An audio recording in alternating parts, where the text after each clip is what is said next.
What is good, IE Sports Radio fans? It's your boy, the SoCal Saint, back at it again with another new episode of the Premier Professional Wrestling Podcast on the Premier Sports Broadcasting Network. That is IE Sports Radio, your direct feed for all that is sports. This is the IE Wrestling Show. Man, welcome y'all to another new edition of the IE Wrestling Show. I hope y'all are having a wonderful week so far. It is Hump Day, Wednesday. What day is it? September 26th, I think. September 26th. No, 25th. Damn, I'm trying to get a day ahead already, y'all. What's going on, y'all? I've had a bit of a crazy weekend, soaking in the defeat of my Saints. That sucks. I'm so damn sad that we lost that damn game against the Eagles, but it's all good. I'm not gonna let one game define us this season. Hopefully we can make these mistakes and correct them for this next coming game against the Falcons. That's what I'm hoping for. Hopefully we'll hear some thoughts from me here with my my featured co-host here in just a moment. But if y'all could please do me a favor and follow me on all social media platforms at that name right there, boom, at the IE Wrestling Show. That's right, at IE Wrestling Show. You can follow me on X and Twitter. Excuse me, X and Twitter is the same thing. X and TikTok. At IE Wrestling Show, and you can follow IE Sports Radio at all social media platforms. Follow on X, Instagram, Facebook, and TikTok at IE Sports Radio. And please, if you're following IE Sports Radio on all these awesome podcasting platforms, available on Apple Podcasts, Spreaker, Spotify, iHeartRadio, Google Podcasts, Amazon Music, Audible, Castbox, Deezer Podcast, Addict, Podchaser, and Geo7.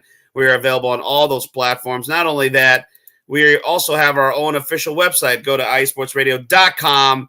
Go to iesportsradio.com and join for free, where you can talk and submit blog postings, interact with the hosts of all your IE Sports Radio shows. Like one in particular, you can interact with myself, who is the host of the IE Wrestling Show, and that is my link to all of my awesome episodes from previous months and weeks. If you're becoming a fan of my show and you want to catch up on some old episodes, you can go to iesportsradio.com/the IE Wrestling Show and check out my back catalog of all of my past episodes. And you could also check out our merch shop if you like what we do. If you love what we do, hell, and you want to throw some shekels our way, go to iesportsradio.com/shop, where you can buy some awesome merch. You can get a hat, you can get a t-shirt, you can get a tank top. Hopefully coming up here in the fall and the winter, you can get a sweater to go along with that awesome shirt.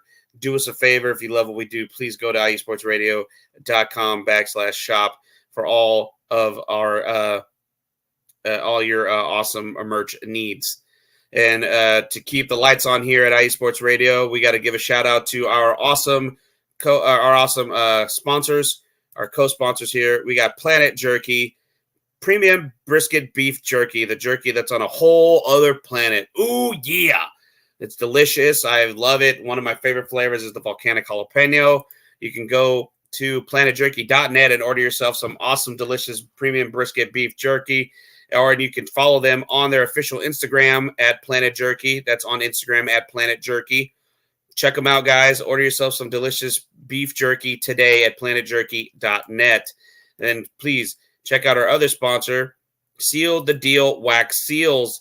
Seal the Deal Wax Seals. You can follow them on Instagram at sealthedeal_wax seals. And you can order them directly from iesportsradio.com, seal the deal wax /seal the deal wax seals, seal the deal wax seals. If you need something to give that envelope, that invitation you're trying to send for the baby shower, for the wedding, for the graduation invitation, for the birthday invitation, for the gender announcement, whatever the special occasion is.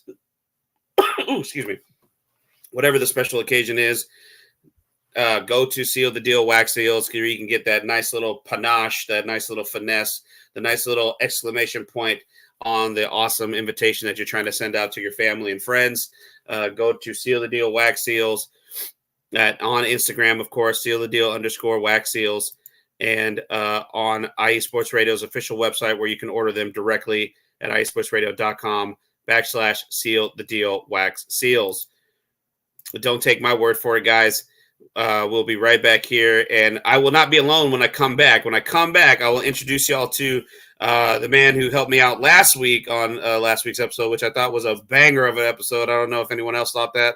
It may have just been me and him, but I definitely thought so. That's why I had to have him back on here again, the host of the Crescent City Connection, who is T5. That's right. T5 is back on the show, and he'll be right back with me here in just a moment. But we're going to hear from our sponsors in just a moment, and then we'll be right back with some awesome wrestling action, guys. Stay tuned, guys. We'll be right back in just a moment.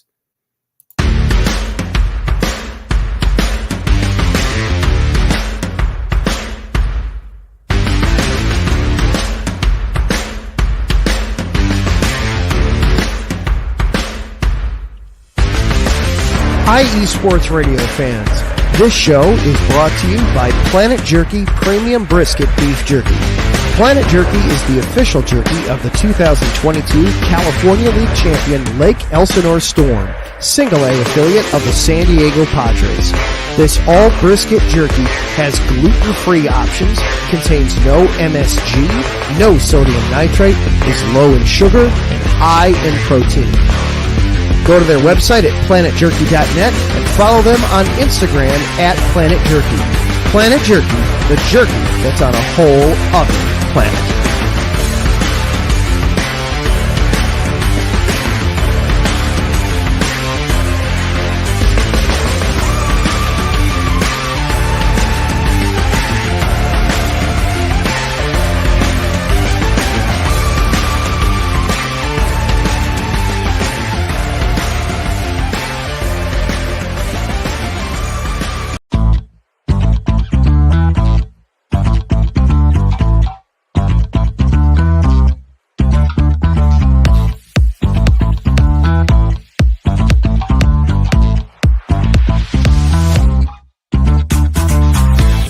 Hey there, eSports Radio fans. Be sure to check out our sponsor, Seal the Deal Wax Seals by Cecilia B. You just finished your very own wedding or baby shower invitations and you're looking for that extra special touch? Maybe you just wrote a letter to a relative or a friend and you want to add to their smile when they receive it. Then seal the deal with Cecilia's handmade sealing wax stamps for your invitations, letters, and gifts.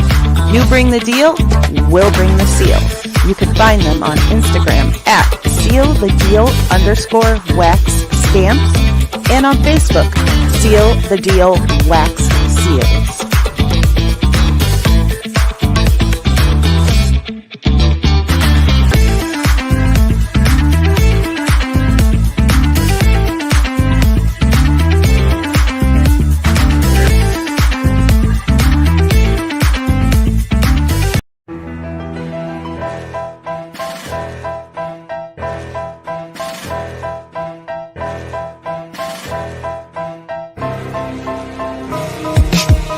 For the last 10 years, eSports Radio has been bringing you amazing content ranging from interviewing legendary athletes, coaches, and other authorized media personnel to building tailor-made shows dedicated to all major sports cities around the country.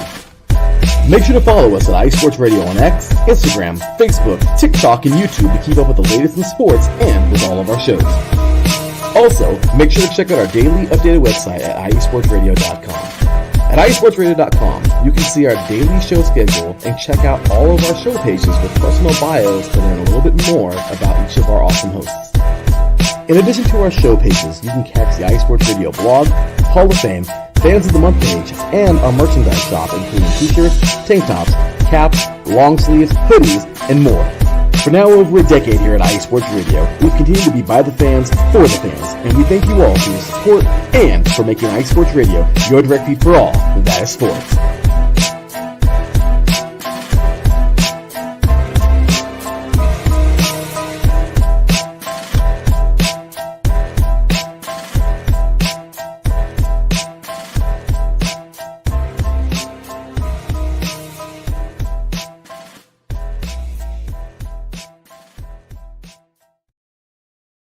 What's good, IE Sports Radio fans? Thank you for staying tuned here for the premier professional wrestling podcast that is the IE Wrestling Show. And without further ado, let me introduce the man, the myth, the legend, the host of the Crescent City Connection, T5. What's good, brother?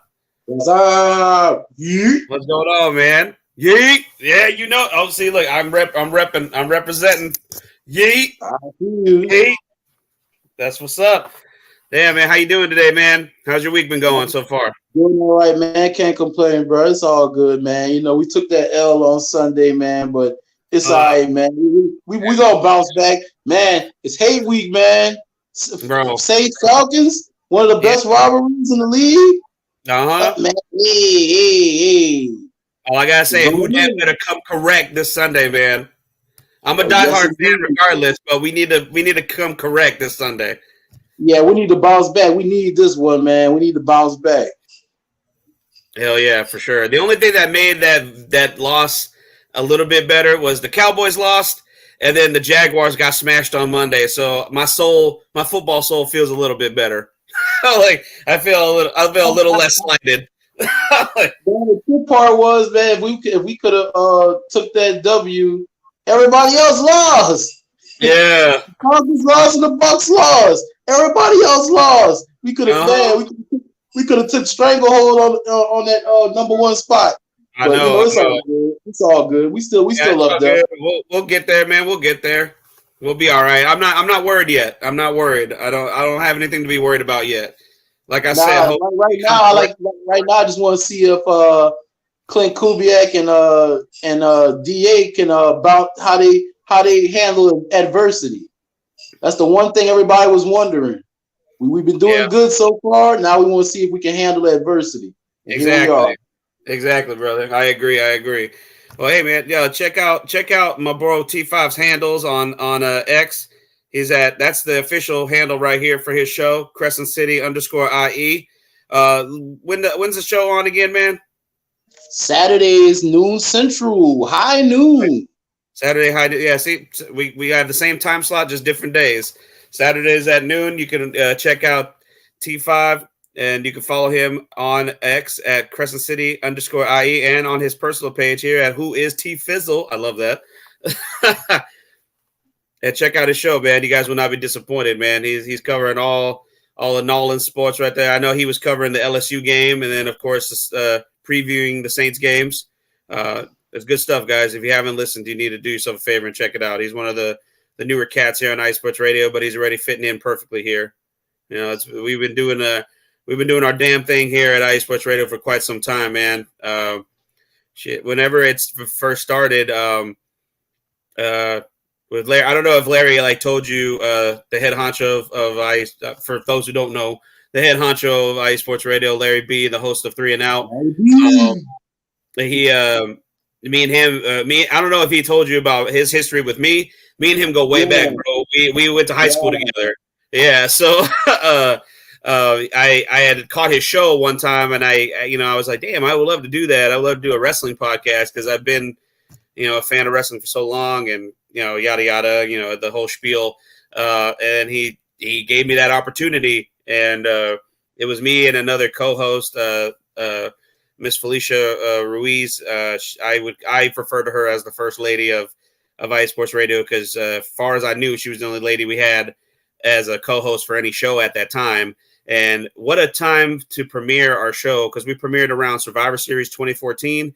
Our literally first show was when Sting showed up at Survivor Series. So it's like, what better way to premiere our first show was when we got to talk about a legend like Sting showing up in the WWE for the very first time. So, that was, and the rest is history, you know what I mean? So it's been a little wild roller coaster the last 10 years, but I'm still here. I'm still doing the damn thing because I just love what we know this sport as professional wrestling. I know some people get offended when it's referred to as a sport because it's more show than it is sport. But for those that are passionate about it, for those who really just love it for what it is, it doesn't matter. Any negativity is just in one ear and out the other. You know what I'm saying? Hey man, let me tell you. Let me inside something. I think professional wrestling. This might give me a little heat, but I believe professional wrestling is more of a sport than NASCAR. There, I said it. You gotta be physical. You taking them bumps. You hitting that match? I just watched a match. I may have posted it. If I didn't, I'm gonna repost it on X. Of them putting the WWE ring together. Or little Nate, Charles Robinson. He's in charge of making sure everybody putting the ring together. And he actually showed them real time putting the ring together. Yo, that thing, the ropes have zero give, and that padding is thin as all get out. Trust me. You taking football, but if you got dudes out there dropping you from the top rope onto that thing, that ain't no. People don't understand what it takes, man. People don't understand. Like, they think they're like jumping on a trampoline or something, and it's far from it. You know? Exactly. I'm sure the wrestlers would wish it was a trampoline that they landed on, every day in and day out. You know what I mean? Like, yeah, that thing is no give, but they do it for our entertainment, man, because they love what it is. So I gotta agree with you. It's a hot take. I'm probably gonna get some heat for it too, but it is what it is. I agree. I totally agree with you, brother. Watch the IE Sports NASCAR show to come for us, man. They're gonna come for us. And they can come if they want. What are they? They can come for the crown, bro, but they ain't gonna get it. Man, hey, I ain't scared. I got the Akatsuki do-rag on. I'm on my Naruto. I ain't scared of nothing. I ain't never scared. Let's go. Yeah. No, they can come. Yeah, they can come for it. I don't care. We can do a simulcast. They can come for it. We can go back and forth. But I'll tell you what, we'll outshoot them. You know what I'm saying, man? Oh man. So we got some wrestling. A lot of wrestling to talk about. I know we had gotten so ahead of ourselves last week. We didn't touch on a lot of stuff, but we'll try to get to it today, guys. Big stuff last night. Just real quick to mention, if y'all didn't catch it, last night was the final broadcast of NXT on USA before they moved to CW starting next Tuesday. Me and T5 here are going to touch on the card for next week is whenever we get when we come to it here in our schedule. But yeah, so this is the final week on USA where all three WWE programs will be on the same network. So we had Raw on Monday, NXT's final broadcast was last night, and then SmackDown this coming Friday. And then next week starts a whole new world because you got Raw and SmackDown on USA for the time being, and then NXT debuts on CW, and then man, just a couple months away. Hell, I can't believe it's already going to be October next week. So this year is almost over already, which is insane to think. By in 2 months' time, man, we'll be talking about the debut of Raw on Netflix. So, I mean, the landscape of professional wrestling is changing, man, so much in terms of how we're going to ingest that media. You know what I mean? So, because, I mean, me and you, I'm assuming we're and you are around the same age, so we consumed wrestling, watching it on network television, on cable television for all these years until, the dawning of the streaming era that we've seemed to become into the last, 10 years or so, maybe longer. Yeah. And now look at this. We got Netflix, the juggernaut of the streaming, the one that kind of really set the tone for all of this. If it wasn't for Netflix, you wouldn't have Max and Amazon Prime Video and Disney Plus and all this other shit that's out there. Without Netflix, those things wouldn't exist. And now the juggernaut of streaming will have the juggernaut of professional wrestling as a part of their brand. So, I mean, I don't know, man. What do you think? That's just insane to me. That's crazy because I remember back when Netflix did nothing but just you send in your movies. Yeah, your DVDs. Your membership. Send in your movies in the mail. Yep. You get the movies. You get the bam, bam, bam. I remember when Netflix was just that. Yeah, dude, it's crazy to see where they are now. Now you're sitting here watching Stranger Things. You watching. You about to get a bunch of new other. You got Cobra Kai and stuff. You got all kinds of fire shows and stuff on Netflix. Netflix original series and also stuff that you used to watch that you can get on there. It's crazy to see where Netflix is going, where Netflix has gone to now. And now you're about to get WWE wrestling? Real? For real? Wow, it's crazy. And I remember, man. 2 months from now, we're going to see. Was it 2 months from now? They're going to have that Tyson fight, him and Jake Paul, for free. real? Yeah. Oh! Yeah, Netflix is broadcasting that the Tyson Jake Paul fight. I did not know that.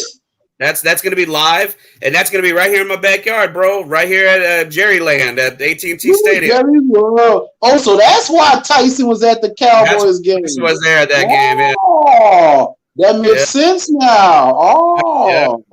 I ain't got that kind of money. I ain't got that kind of money to go watch him fight for real. But not like that, man. Not like that, bro. But man, like you said, me and you are around the same age.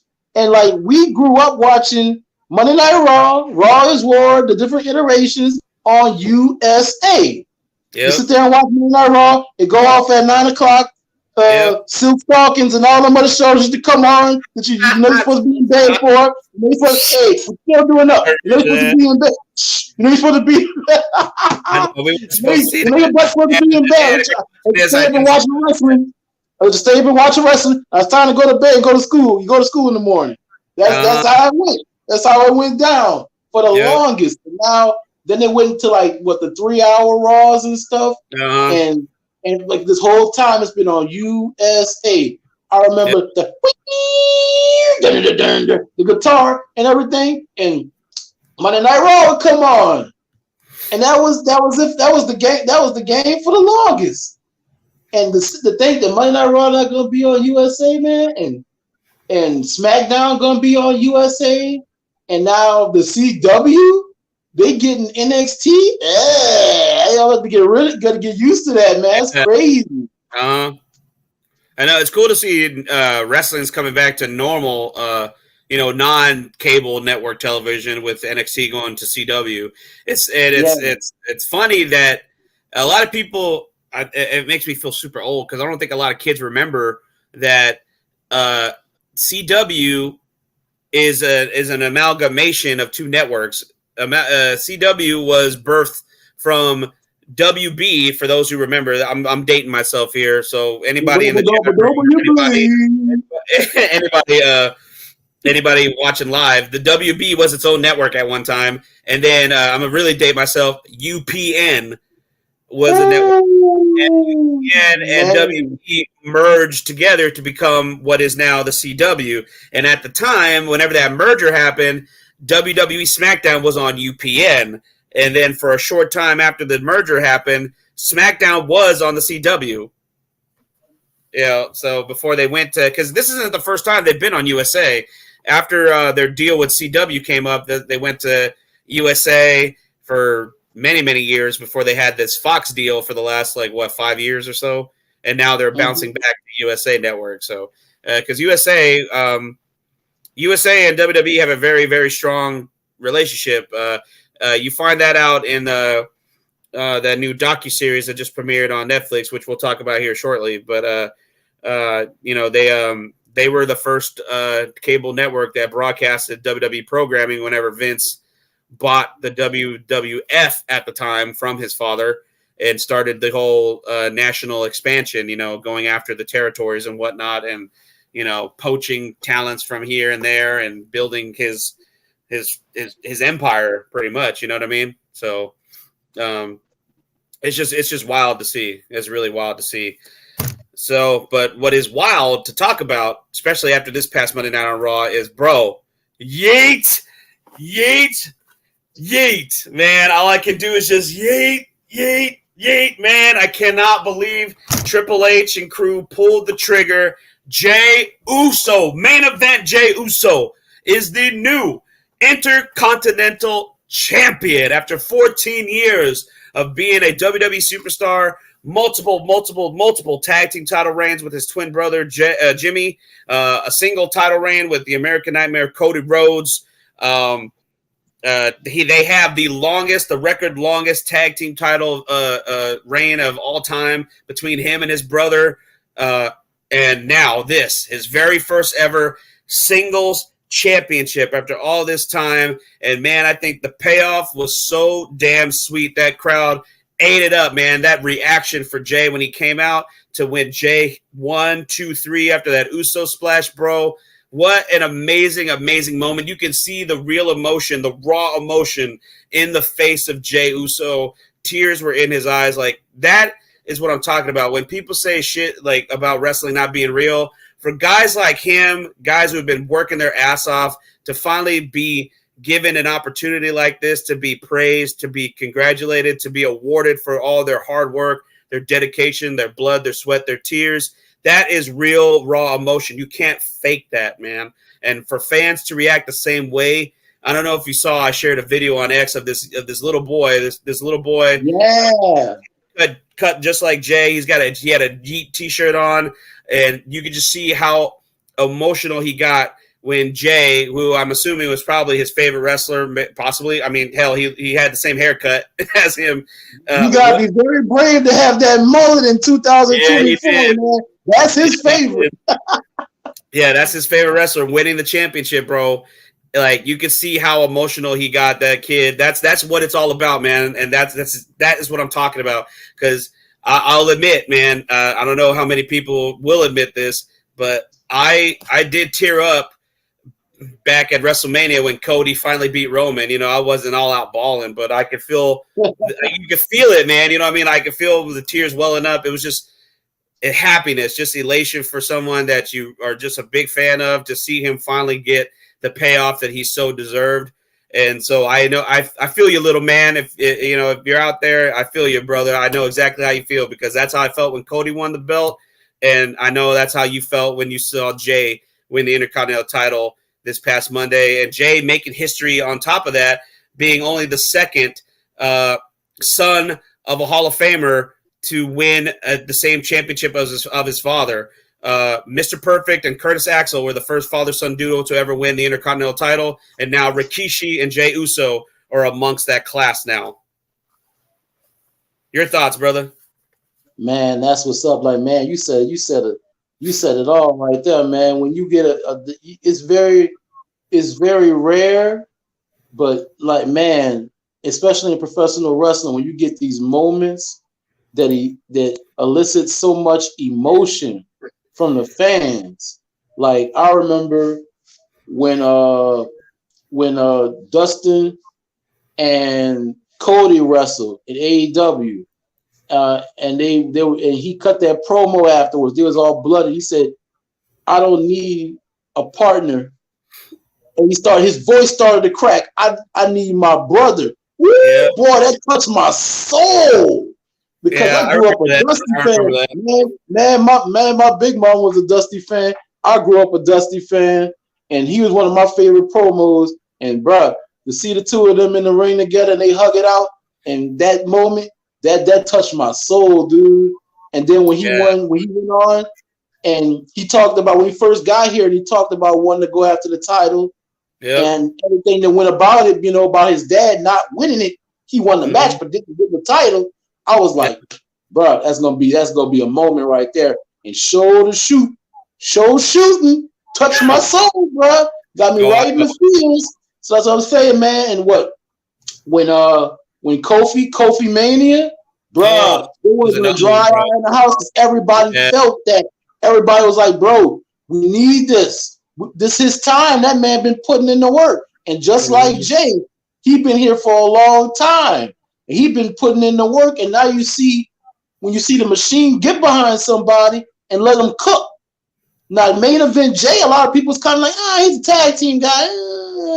Nah, we seen him cut these promos solo dolo, and he been cooking, man. The dude was cooking. Like we cut that one on Braun Breaker. That was fire, man. He cut Damian Priest when they had their feud.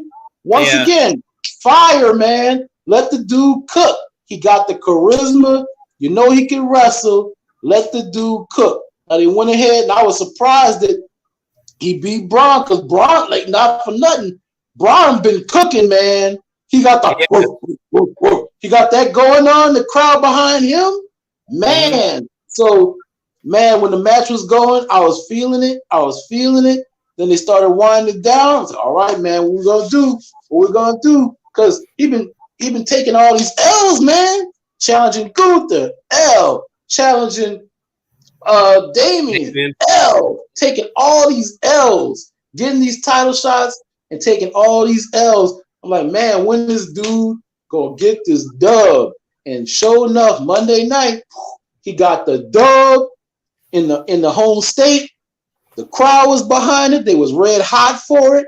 And then afterwards, when he went into the crowd, I'm sorry that folks in the USA couldn't give him a little bit more time to watch the whole thing out. But you know how most of us do. We go on Twitter, we go on social media, YouTube, and we catch it there. And sure enough, bro, that man was spent. He had that title in his waist, sitting on them steps, and bro, you could tell he was them feelings was there, bro. Them feelings was there, man. He kind of got a little funny with it when he started saying, "I deserve it. I deserve it." I love that part. The crowd was saying it first, and then after they got quiet, he said, "No, I deserve it. I deserve it." I was cracked. I said, "That's my dude, bro." I said, "So man, more props to him, man. Let the dude cook. Let the brother cook." Mm-hmm. What an awesome moment, man. And you can see like from his peers, like all over X, just celebrating with him, congratulating him, that's all it's all about, man. They can appreciate somebody who works so hard at their craft, just getting better and better as time goes on. And like for the longest time, I mean, I probably fell into this category too. Like a lot of people probably viewed the Usos as a one type of act, because it's like they're twins. How can you really differentiate from the two of them? They're always going to be together. They're so intertwined because of their brothers. They're identical twin brothers. How can they really have identities of their own? But in this last like over a year and a half or so, maybe longer, they proved everyone wrong about that. Jimmy's his own person, and Jay is definitely his own person. And Jay has made a career already as a solo act in just a short amount of time. Jay has hit some sort of connection with this crowd that a lot of people wish they could do. There's baby faces out there that are playing the role, but not really living the role. And you can see it in Jay's act. You can see it in Jay's mannerisms, his whole aura. It's not just an act. Like this guy, he's a good dude. You know what I mean? And it comes across that way on television. It comes across that way to the live crowd. He has this connection that people would kill to have. You know what I mean? Like he just has this built-in connection with the crowd.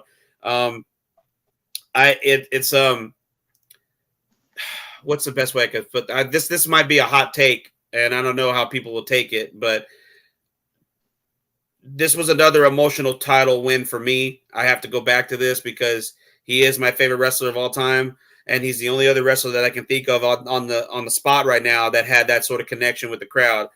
Eddie Guerrero, Latino Heat, was a man of the people. The crowd just loved Eddie. Everything he did, everything he said, the lie, cheat, and steal. Olale, mi raza! He was the man, dude. Like Eddie just had a way about him that you love to love him.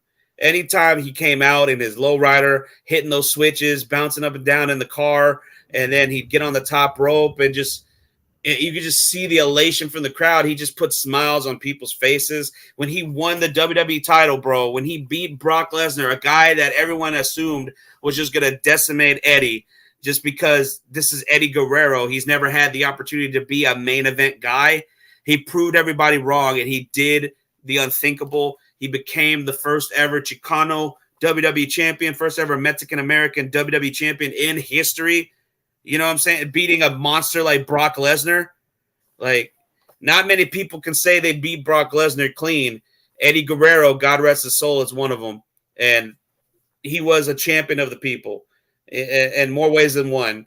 And so that's the only correlation I can think of in terms of Jay's rise and the way Jay is and his connection with the crowd is that it reminds me a lot of Eddie's connection with the crowd.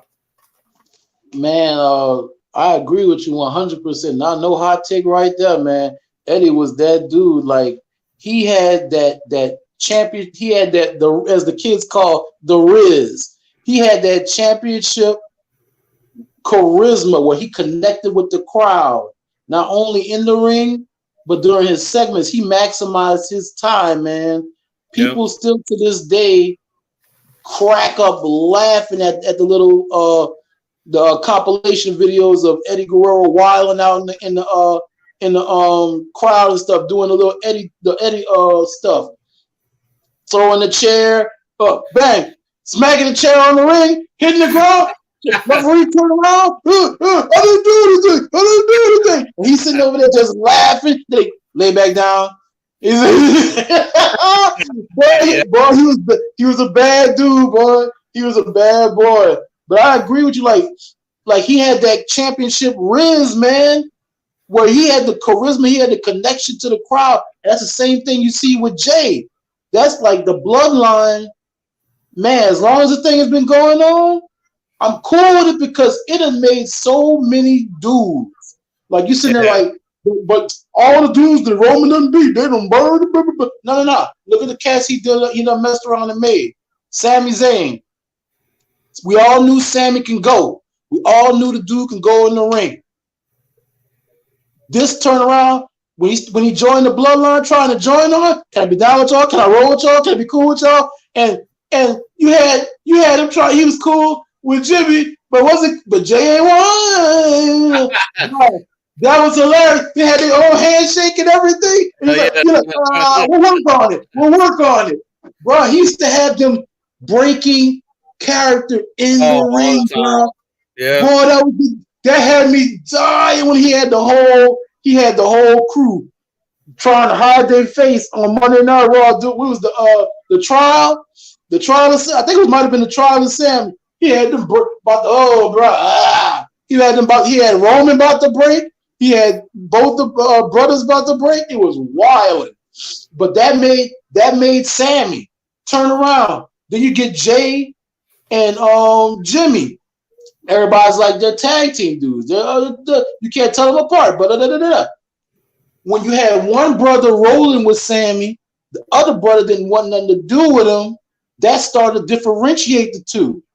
And then you had the whole Roman in. We both gonna leave. We both gonna leave together.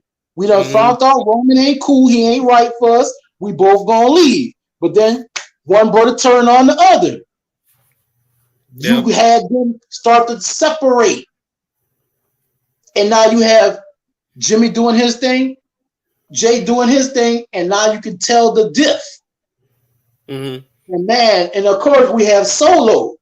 Solo came in there like a badass dude. They had him like on Umaga level, bro. I ain't seen nobody on Umaga level in a long time. They had Solo in there like the enforcer. You come in there, he had that thumb ready, taped up, like Umaga. It's like, oh boy, chill out, bro. So they, like I said, the bloodline storyline has made a lot of dudes. Whether you like it or not, you gotta give it up.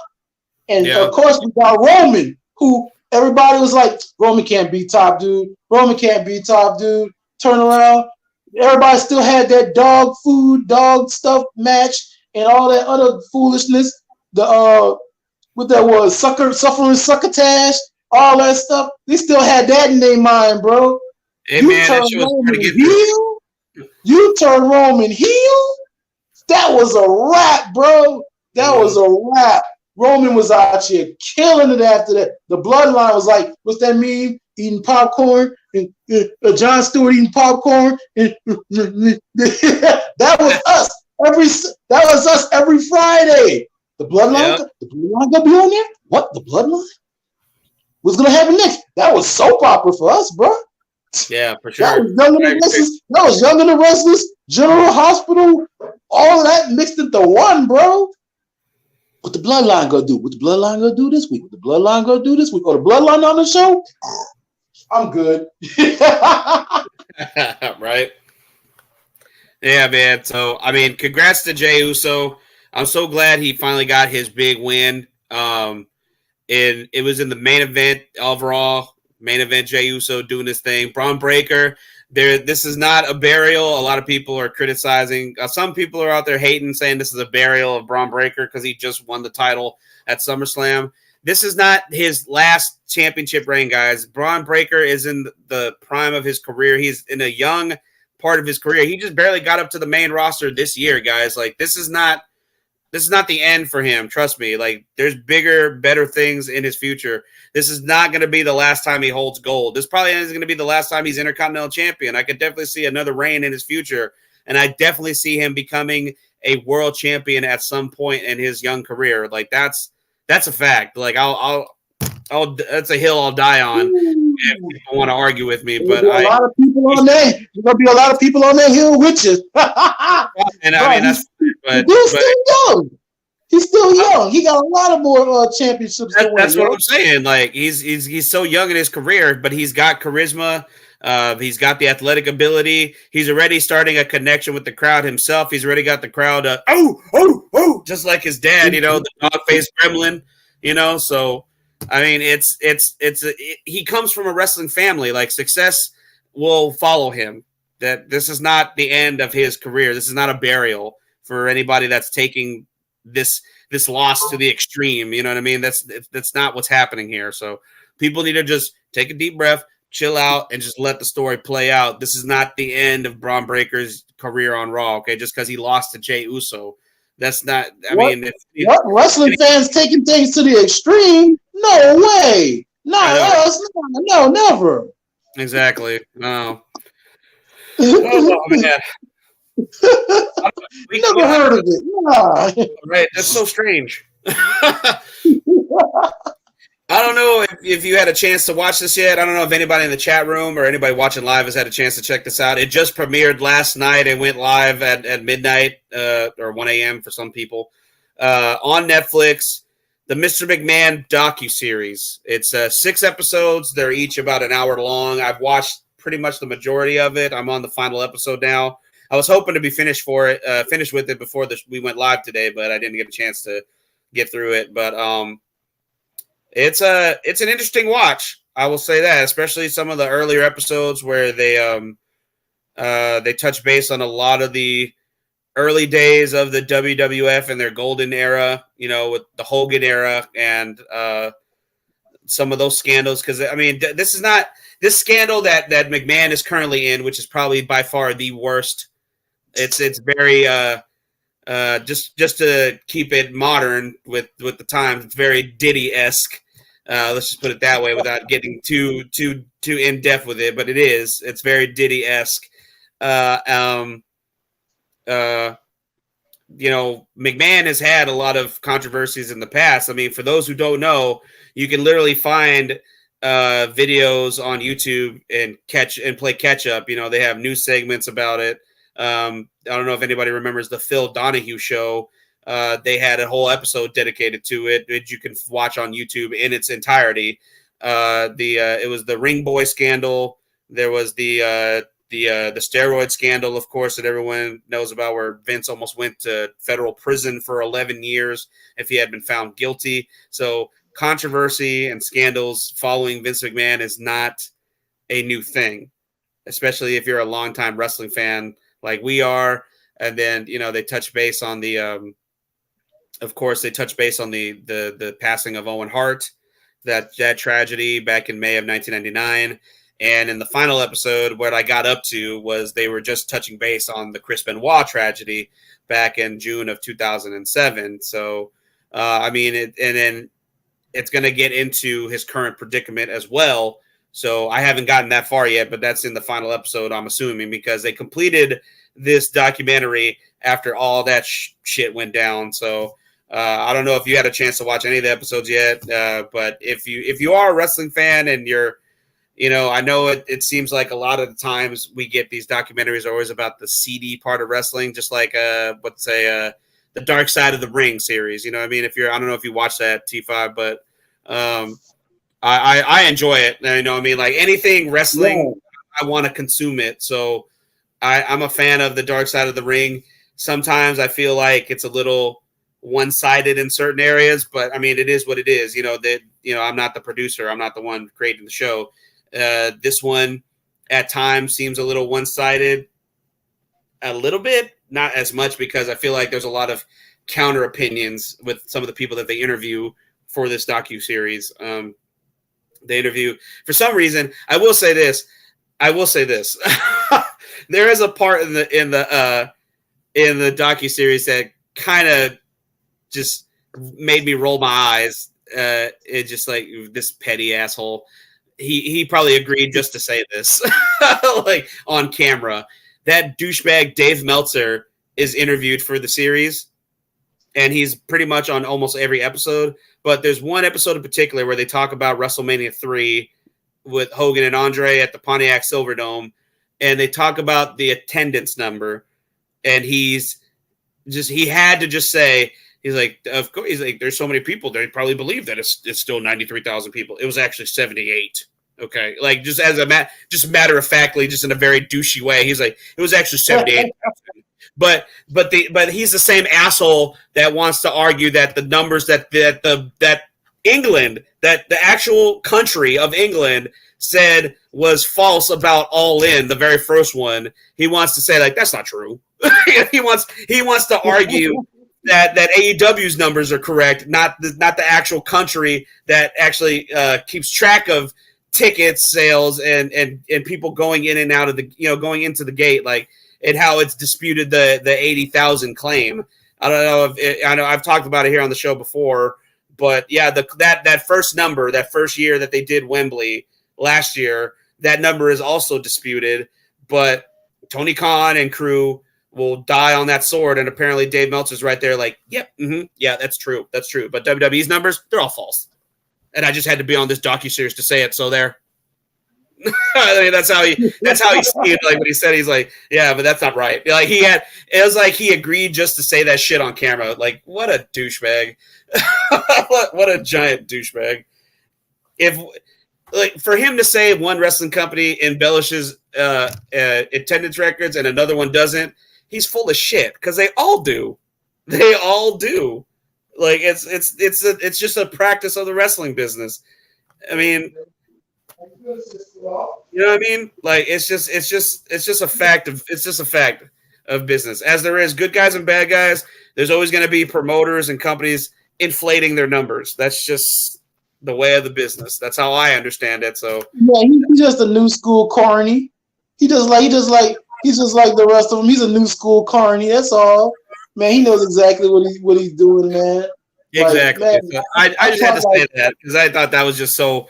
I was like, that petty ass motherfucker. Yeah, boy, petty rubble. Boy, you already know Vince Petty Rubble, boy. Ooh, yeah, man, that dude right there. He don't. You remember when he first left, and then all of a sudden he came out on SmackDown. And all that, that's when all the allegations and stuff first came out. Yes, this dude shows up on SmackDown with the whole and a big nut, but it's just his ding dang swinging, boy, down that aisle. Like, you can't tell me nothing. Like, okay, what's Vince gonna say? He came out and he ain't say nothing. No, This dude ain't say nothing of substance. He just came out here. I'm still here. Here, live and forever. WWE. Great show. Like it's he came out here just to show his ding dang and swing his nuts and leave. I'm like, boy, it did him no favors doing that. It did him no favors doing that. I do remember that. Some of the stuff that they talk about in the show on the docuseries is like, like it's a little like they touch base on like Vince's childhood a tad bit. They don't go into detail, but apparently he had a very effed up first 12 years of his life before he found out who his father was, because he was raised by his mother and a stepfather who apparently beat him on a daily basis. And then he didn't know that Vincent J. McMahon was his father until he was 12 years old. I don't know if it was because like the mother didn't know or Vince Sr. didn't like claim him or what the case was, but whatever it is, I mean, like he touches base on his father's relationship with him, and then like he said that the day before his father passed away, he told him that he loved him for the very first time, and I'm just like, damn, like, man, he waited that long to even say that. I mean, like it's. And then the whole him raiding the territories, and there was also the scandal that he apparently essayed a referee, the only female referee that they had. They touched base on that as well, which there's a little tagline at the end of that episode where whenever these new allegations came up, he ended up paying her apparently millions of dollars that for some, I don't know how it happened, but apparently like with these new allegations, it was kind of like, I guess, to keep her quiet, to not have her come out, and add to the, to what it was already coming to light. You know what I mean? So I don't know, man. Pretty soon you're going to be seeing R. Kelly and Diddy and McMahon just all in the chow line together, it seems like. It's going to be like bloody. Hey, Rob, you're going to eat your cornbread? All right. It's going to be like blood in and blood out. Somebody in the challenge is going to see Vince like, look at that ray of sunshine down there. Come on down. Diddy going to be like, nah, that's me, bro. Take that. That's me, bro. That's all that shine coming off my baby oil skin. You see how you shine. You already know that's for Diddy. Oh. It's like, so you just rub this on your muscles, the baby oil, something like that. We do this all the time. Ooh, boy, Club Fed gonna be popping. Shit. If you're a fan of wrestling in general and you're interested in just any sort of aspect of wrestling, looking into the, what we don't see on a daily basis, the backstage of it all, I definitely say you should check this out. I know Vince put out a press release, 2 days ago on all social media platforms, trying to he was trying to bury this. Trying to cover his ass in a way, just be like, this is just a revisionist history, and Vince is the king of revisionist history, especially if you watch WWE produced documentaries. So, take his story with a grain of salt, because he's one to talk, because he's definitely embellished a lot of things. They talk about the Montreal screw job in this, like in detail, which is like, it's been overdone. Yeah. I'm hearing about it, but you heard from all sides. This particular version of it is funny because at one time they have everyone involved and outsiders talking about it. So Taker's talking about it, Hunter's talking about it, HBK's talking about it, Brett's on the documentary. So the refs, everybody. And Undertaker flat out just proves one of Vince's long-term lies wrong, because Vince has always said that he felt that he had to let Bret hit him, like he owed him that. And Undertaker, it goes straight to Taker after that. And Taker's like, I don't know where this bullshit story came up where Vince keeps saying that, like, where it came like he felt like he owed him one. He's like, I was there. I was in the locker room. Bret beat his ass. Like, kind of like, it wasn't like he let him. Like, that's not how it went down. And Bret even says that he's like, I don't know where this came from. It's bullshit. Like, he didn't let me hit him. Like the way it went down was that, according to Bret, the way it went down was they came together in the middle of the locker room. They locked up almost like a wrestling match. And before they were pulled apart, Bret was able to get one of his hands loose, and then boom, he uppercutted Vince, giving him a nice black eye. For those who remember, Vince had a black eye on television for a little bit after that. Yeah, so, I mean, you have your own guys disputing the claim that you said for all these years that you owed Bret that you let him hit you.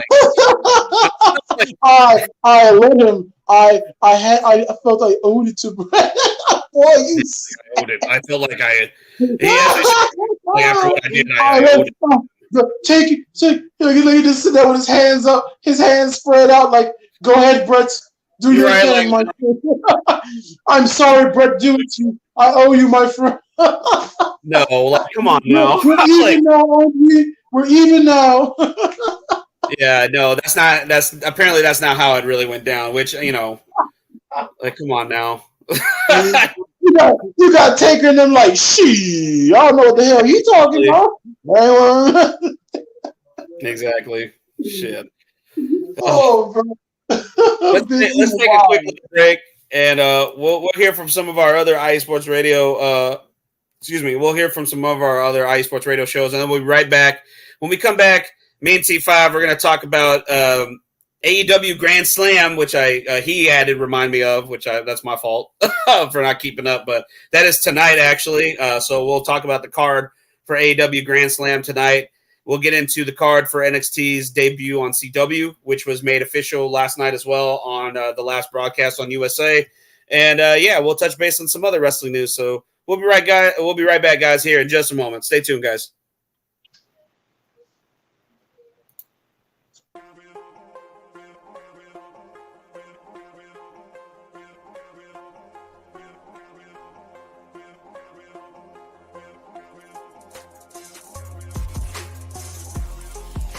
Hello, ladies and sinners. Hello, sports fans around the world. Hello, IE Sports family. This is Cale Henderson, the host of IE Vegas, the Sin City Sports Show, presented by IE Sports Radio. If you folks are interested in sports in the Vegas area, if you're wanting to have a blast for 1 hour, every Tuesday night from 7 p.m. Pacific Standard Time to 8 p.m. Pacific Standard Time, this is a show built for the Vegas sports fans, where we feature the Las Vegas Raiders, the Las Vegas Golden Knights, the Las Vegas Aces, and the University of Las Vegas, Nevada Rebels. Hopefully, fingers crossed, MLB team coming soon. Either way, if you folks are looking to have a blast for 1 hour each and every week, tune in Tuesday, 7 p.m. Pacific Standard Time to 8 p.m. Pacific Standard Time. If you folks are interested in Vegas sports news, go to our Twitter at SinCities_IESR, and you can speak with me, the host, Cale Henderson, at Cale_Henderson on Twitter. At any time, be happy to reply.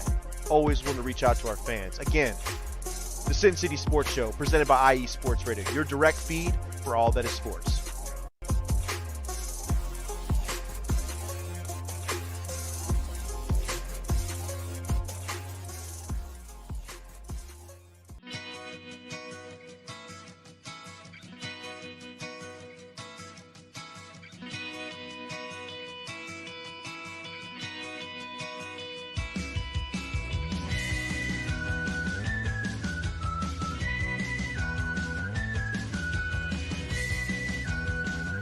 Hey, Cleveland and Columbus sports fans. This is Jen B, host of the Show of the Land on IE Sports Radio, your direct feed for all that is sports.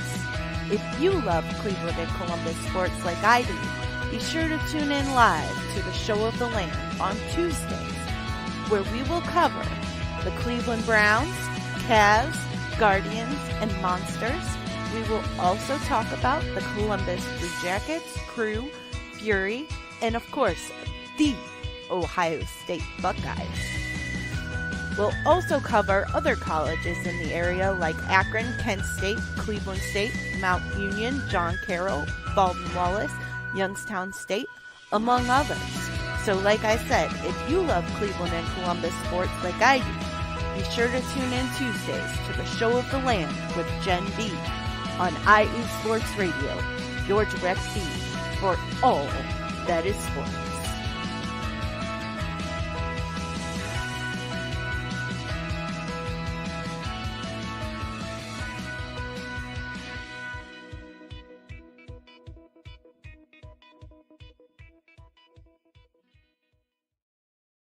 What's good, IE Sports Radio crew? We are back.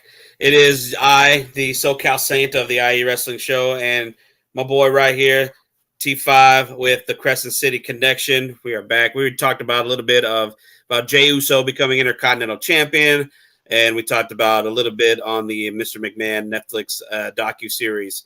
So we got some wrestling action to talk about. If you're ready, guys, AEW Grand Slam is coming to you live tonight, Wednesday, September 25th, from New York, New York, at the Arthur Ashe Stadium. I know that ticket sales haven't been super great in terms of them trying to fill the stadium. I know the first time they did Grand Slam, it was pretty decent, almost a damn near sellout for them, and then it's just been getting progressively less and less. And then I saw something saying that it was like 400 more tickets were sold in just 2 days or something like that. It really it's not. I don't put this on the boys and the girls that work there. I really don't. Not all of them anyway, because there's some that should probably keep their mouth shut and stay off of social media, a la Dax from FTR and Mercedes Moné should probably keep her mouth shut, because all that ever comes out of her mouth is just it's full of shit usually.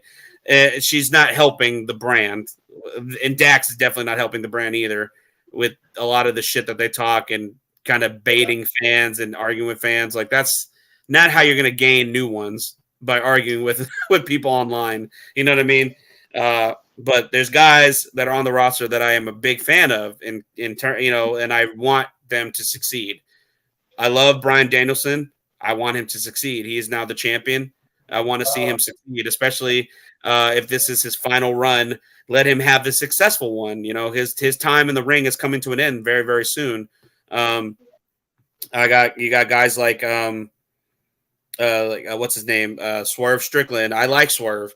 I wish that his title reign would have been a little bit more longer, would have been presented a different way, because I felt like he was kind of taking a back seat in certain storylines, where like he should have been at the forefront and not, the second fiddle type of thing. You know what I mean? I feel like the Elite storyline kind of overshadowed his title reign a bit there.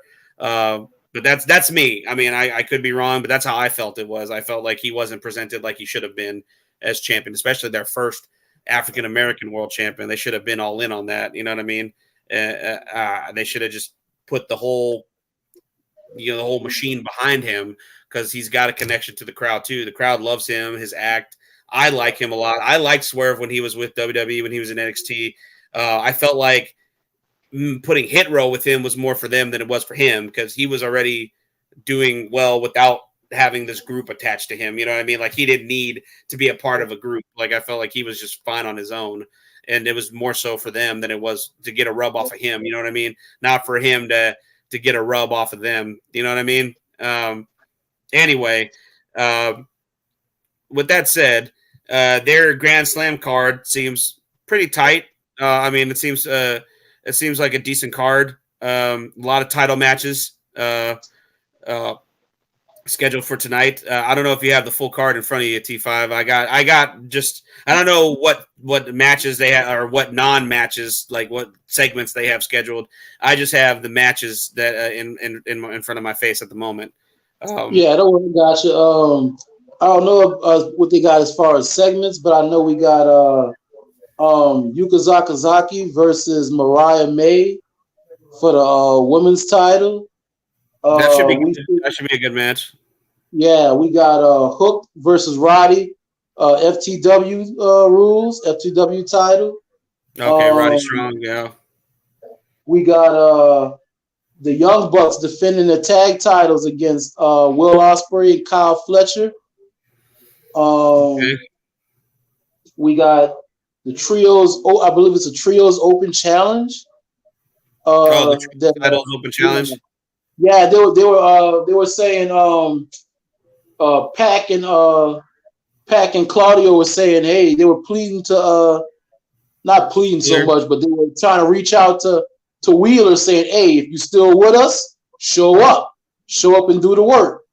And we've been seeing for the last couple of weeks, Wheeler's kind of been like, he's all over the place emotionally, man. He still don't believe they turked on him, and he kind of out of it. So man, it's gonna be interesting to see. Last I heard, I think Private Party and Commander might have picked up the challenge. I don't know because they beat him up pretty bad last time we see him. So I don't know if they're still challenging, but they have the trios open challenge. What else? We got Darby versus Mox. Number one contender. That's going to be it's for Darby's world title shot, correct? Yeah, for the number one contendership, yeah. Yeah. Darby, oh my God. Darby's another one that needs to stay off of social media. I didn't know he was on social media. Yeah, he doesn't pay me as one of those dudes to be on click Twitter fingers and stuff. he made a stupid comment about WWE. He said he considered WWE as Taylor Swift and that AEW was Slayer. And I was like, I would not make that kind of connection. That doesn't even really make sense. If you want to go with it. You know what? I kind of see, because like WWE was at the time kind of PG, and it kind of limit to what the stuff you can do. And at the time, Vince was running things, so he would definitely kind of water you down, or he would tilt his character to what he thought you should be instead of what you wanted to do. Yeah. And to Darby, AEW was like Slayer, like, you're going to play your music loud and fast. You can play your music loud and fast. And that's why I think he missed with the correlation between Taylor Swift and Slayer. That's what I think he meant by that. That's just me. I mean, I'm sure that's what his intention was, but it just left the door open for many, many insults. Like, one that clearly shut him up was at least Taylor Swift can sell out Wembley Stadium. So that correlation, that opinion, that comment didn't help. And then another one said, like, Slayer doesn't botch guitar and drum riffs during a performance on a weekly basis. So that's another one too. So, hey, time out. That could go for a lot of people, man. We don't see, if you watch Botchamania, you've seen a lot of AEW, WWE, TNA here and there. But yeah, that could be. I'm not saying it's all them. But there's quite a bit. Especially his match, you might want to chill out, bro. Especially in your match, you might want to chill out. There's quite a bit. There's quite a bit, though. I mean, I'm not gonna lie. But yeah, so I don't know. You know what I mean? Like, it's little things like that. It's like, do they have to constantly say stuff about the competition? It just makes people talk about the WWE more than it does about them. You don't see WWE. The thing about it is, a lot of time it's these nerds that get on here, these tribalism cats.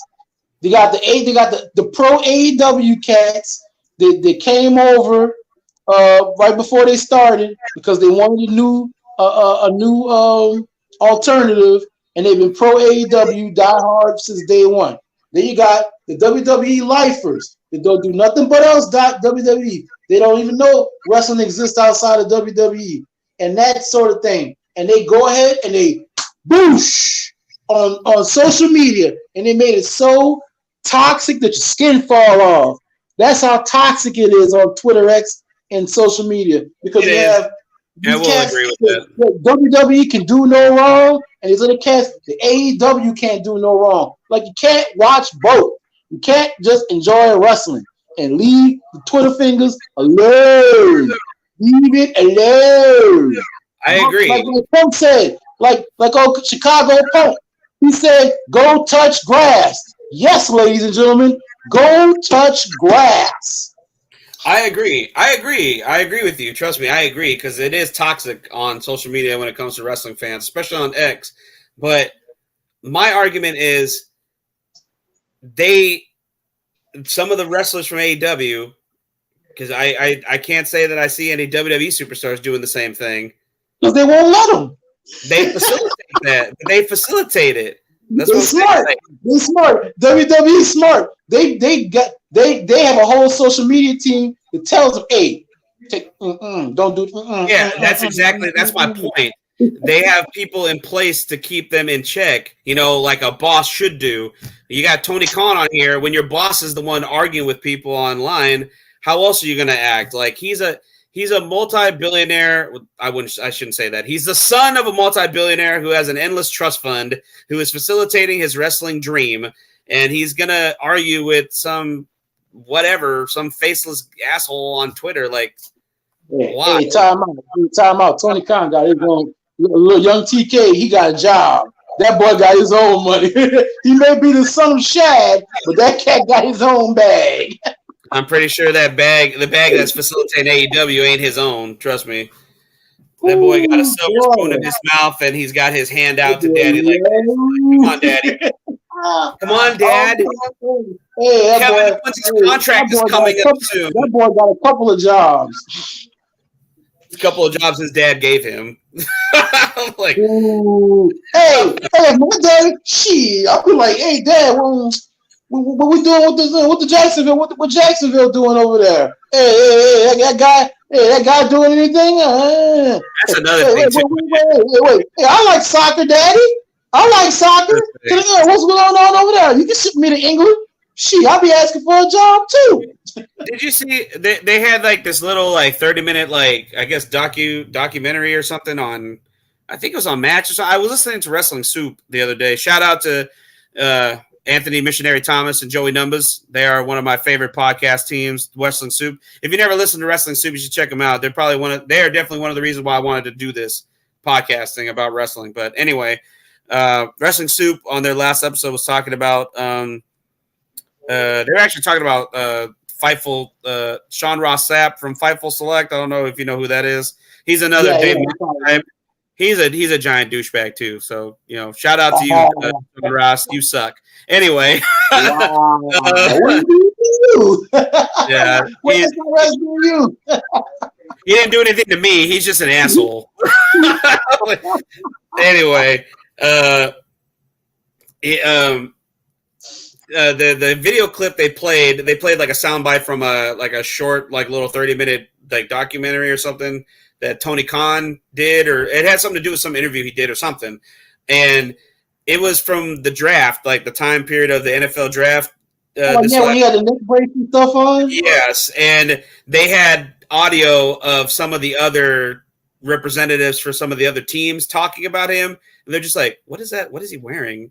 They're like, "Oh, he's got a neck brace because he got slammed on his wrestling show," and they're just like, "Oh," you could just see the utter disgust and just you could just see the what a them just shaking their heads at Tony Khan like, what an idiot. You know what I mean? Like, what are you doing? Like, I understand where Tony was coming from because it's a wrestling angle. He's trying to play it for realism, trying to keep up appearances and trying to make it seem like what happened to him on Dynamite was real, that he really got hurt. But to cats that don't watch wrestling, when you have your day job, which is bringing in the money for your family, the first thing you had, which was the NFL team, the Jacksonville Jaguars, you're not impressing anyone doing that. It just seems a little unprofessional to do that at that stage of his career. You know what I mean? Like, you can suspend disbelief, for the wrestling fans, but you don't have to do that at your actual day job. Yeah, come on, bro. Now, see, if he didn't do that, folks would be bragging him. Well, why are you not wearing a neck brace? Yeah, but those people would only be wrestling fans doing that. The NFL actually acknowledged it and stuff on ESPN and NFL Network. They actually acknowledged it, and that's bringing in people. That's bringing in wrestling fans to want to see the draft. They were like, "Oh man, I want to see if Tony Khan still got that neck brace on. I want to see if he's selling. So there you go. That's the crossover right there, man. But did it though? I know a lot of wrestling fans, and I don't know any of them who watched the draft to see if Tony Khan was wearing a neck brace. That's what they were sitting there talking about it. You go on YouTube, they have like a lot of the post wrestling shows and stuff. They were sitting there talking about it. I remember a lot of people making fun of him about it. Not so much as like, just look at this little good on them. Neck brace. Good on them. I don't know. Tony Khan's just a jackass. I don't have any love for him whatsoever. I don't. I really don't. I can't stand the man. He's so socially. In your suit. He took a piss in my soup is what he did by being such a jackass. Like he just rubs me the wrong way, man. You look at him and it's just like, man, this kid needs to be on Adderall or something. Like, man, Tony Khan ain't never make no announcement or do nothing that makes me like, man, I really don't like this guy. Tony Khan has not done anything that I'm sitting there like, man, I don't like this. Man, this MF, I really don't like this guy. His entire handling of the CM Punk situation is what that whole entire thing, and then the fact that he had the nerve to go in Chicago in front of that Chicago crowd and go, I was in fear for my life. I had to let him go, guys. He had to be gone. Like, what? Come on, dude. You were in fear for your life? Really? You thought CM Punk was going to beat your ass? He definitely could, but CM Punk is a little smarter than that, not to touch hands on a billionaire's son. You know what I mean? Like, Punk would be, persona non grata at that point. You know what I mean? But that whole situation, the way he handled the whole thing, I agree. I didn't like the way he handled that from Jump Street, because if you were gonna move, you should have had a whole talk between all parties involved and be like, okay, can you still work with Cole Cabana? Is y'all cool? What kind of relationship y'all got? Do I need to move you? Do I need to move him? Then that could have cleared things up between Hangman and the Bucks and all them cats in the back, and he would have never went and cut that promo like he did. Because, like, if he would have been, like you were saying, if he would have been a strong leader, owner like Vince, they would have never went out there and went into business for themselves like that. Okay, hell no. You would have never. No. They wouldn't even be on NXT. You wouldn't have seen them for a couple of weeks, for a couple of months. So that's the thing about it. He should have shut that down from Jump Street. Hangman would have never went out there and cut that promo. Punk wouldn't have, in return, came out there and retaliated, because that's the only thing he know. He like, oh, I got a live mic? Cool. So he went and clapped back. And that's how that whole thing got started. Oh, I know. You got cats in the ring trading licks and stuff, shooting on each other and junk, or afraid to go shoot on each other. Then you got the whole brawl-in thing where he came out there and said, hey, if they want to holler at me, they want to talk to me, let them come and talk to me. And they did. They wanted to come and talk to you. So they had that whole thing, because Punk caught Tony Khan flat-footed. When they were sitting in there in that press conference, he caught him flat-footed. When he started spouting like, these dudes don't know how, these EVPs couldn't run a target and all that other stuff, he was like, what are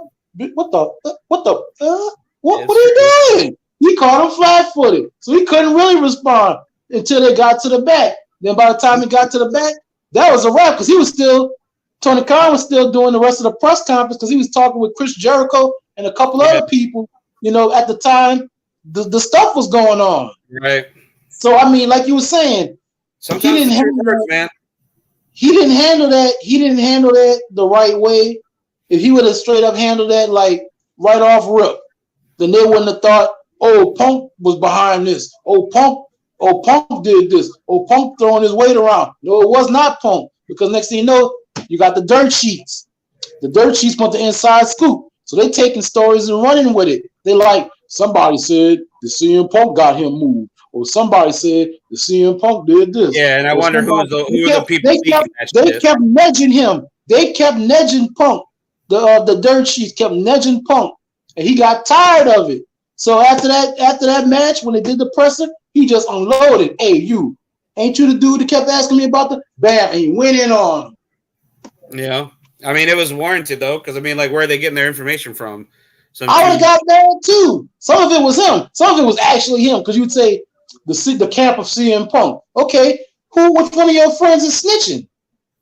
And then you got the other side, too. You got the Elite and the Bugs. You got damn near, man, everybody has a snitch. Everybody has a snitch. WWE got cats backstage snitching, because that's how a lot of their stuff done came out. Oh, so-and-so gone because of this. Oh, so-and-so at home because of this. Folks out there actively snitching. Yeah. Everywhere, bro. They got snitches everywhere. These dirt sheet cats is making their monies. They living off of these backstage snitches, dude. They got these dudes backstage. They ain't anonymous, because they ain't gonna tell you who it is, but they got somebody close to the situation, somebody that was backstage. They saw old boy with a towel over his head, and they snook him in. He's there right now. Go behind the paywall and pay $5.99, $500, well, however much it is, and I'll tell you who's snitching. I'm like, hey, y'all chill out with that stuff. People actually pay assholes that much too. People pay to hear Dave Meltzer talk complete nonsense. That boggles my mind. Hey, bless your heart, Dave, but bro, I get all the long. Well, actually, I wasn't a real big fan of the match. He could have, they ran a little bit over time, and then you have other stuff going on, and this man, I just wasn't a big fan of it. This is a man that's never given Kurt Angle a 5-star match. You can't trust anything this guy says. Kurt Angle of all people. That's why the 5-star match rating is such bullshit. It doesn't mean anything. It's meaningless. There's been so many great matches outside of Japan and outside of AEW that he doesn't even acknowledge. And I'm not just talking about WWE. I'm talking about anything outside of those two entities. Japan and AEW get his full attention, and those are the ones he's always given 5-star matches to. I've seen 5-star matches come from Mexico. I've seen 5-star matches in TNA. I've seen 5-star matches in pre-AEW ROH when ROH was its own thing. I've seen 5-star matches in MLW. I've seen 5-star matches in WWE as well. But he doesn't give credit where credit's due because it's not his cup of tea. Because wrestling is subjective, just like anything else. Like there's people that let's put it in terms of like this. Comedy is a subjective form of entertainment. There's comedians that I like, and there's comedians I don't think are funny. Same as there's wrestling matches that I think are fucking awesome, and the next guy will say, I didn't think it was that great, because it's subjective. It's your own opinion. You know what I mean? Like, it's your own opinion. Like, if I said that Kurt Angle versus Chris Benoit at the Royal Rumble 2003 is one of the best matches I've ever seen, there's going to be somebody that goes, it was all right. It wasn't my favorite match. Exactly. But it might not have been their favorite Kurt Angle match. Huh? I said it might not have been their favorite Kurt Angle match. Exactly. You know what I mean? It's because there's I'm sure there's other matches that Kurt has had that even Chris had that were better than that match. But for me, that's one of the best I've seen. That's just my opinion. They might have been like, hey, that wasn't Kurt Angle versus Joe. Right. I mean, that's a great match too. That's a fantastic match. I love that match. That very first Joe and Angle match when he first came to TNA, that match was solid. That was a damn good match. That's probably one of my favorite Samoa Joe Kurt Angle matches out of they've had 3, 4, something like that. I forget, but that's out of their first initial feud. That the first one is the best one. You know what I mean? And most times it usually is in terms of like feuds. But I don't know. That's just like I said, wrestling is subjective. Just like star rating stuff, man. You can keep that, man. To me, it's either good or it's bad. And it might be, it was all right. It was all right. But everybody's not going to agree on anything. Exactly. 100% opinion. Exactly. That's what makes his opinion. What makes his opinion better than yours? Right. Yours and mine. Just because I didn't flown to Japan. Ooh. No. Yeah, like Dave Meltzer knows better because he watched Japanese wrestling. That's because that's his cup of tea. Guess what? I watch Japanese wrestling too. Woo, I'm Dave Meltzer. I'm Dave Meltzer, everybody. I watch Japanese wrestling. I watch Japanese wrestling too, but I'm not gonna sit here and say it's the end all be all. I like wrestling. I like wrestling in general. All types of wrestling. I want to imbue myself with all types of wrestling. I try to educate myself in that aspect when it comes to professional wrestling. I try to, engage in all aspects of it from all corners of the world. You know what I mean? The British strong style, Japanese strong style, American style, the European style. I mean, I try to get familiar with all that because you never know who's going to turn up on one of these American wrestling companies, who could be the next big thing. You know what I mean? I didn't know who the hell Gunter was whenever he was Walter. I had to educate myself before he showed up in NXT. That was my fault for not being educated on him prior to him showing up. When I did, I was damn happy to see that WWE was able to nab him when they did. And man, he's been on a fucking tear since he got here. NXT That's UK, why I like. you know. That's why I like putting people on to new wrestling and discovering new stuff myself. Because I remember when I first discovered PWG, Pro Wrestling Guerrilla. I forgot how I first discovered it. It was probably because I was following ROH. That's what it was. Back when it was still on HDNet and everything. And a lot of the wrestlers, the wrestler for ROH, wrestled for Pro Wrestling Guerrilla out in Cali. And when I first started watching the little hype videos, that got me super hyped. I was like, damn, I want to be at this show. This show popping. And I started finding new dudes that wasn't on ROH. And I was like, man, who's this cat? Who's this cat? And that's why I started seeing the Young Bucks. Who else? Brian Cage. And that's where I first saw Walter. It was like a lot later on they brought in Walter. And I'm like, who's this? Walter? That's it? That's your name? Walter? He was a lot bigger too. And I'm like, man, who the hell is this dude? And I saw like a hype video for him. And then I saw one of his matches. I was like, dang. I said, you got me? All right, you got me. That's when I first saw Keith Lee. That's the first time I saw him. And I was like, from my neck of the woods over here, Keith Lee was doing his damn thing. Yeah, over here. Texas. Yeah, he won them Texas boys. I was like, bro, who is this cat? What the hell's going on? Ricochet was on PWG show. It wasn't in right. That's the first time I saw him and Will Ospreay clank up, and everybody lost their mind. Yeah, and I was like, because I had been following Ricochet for a while because Chuck Taylor had trained him, and I was a long time Chuck Taylor fan. Yeah, Chucky T did train him. That's right. Yeah, so I was a long time Chuck Taylor fan. I remember when Ricochet was in Chicago, he had that big old bush. He was super slim and had that big old bush. And he ended up going to Dragon Gate overseas and getting his mind right. And him and Rich Swann was the Inner City Machine Guns.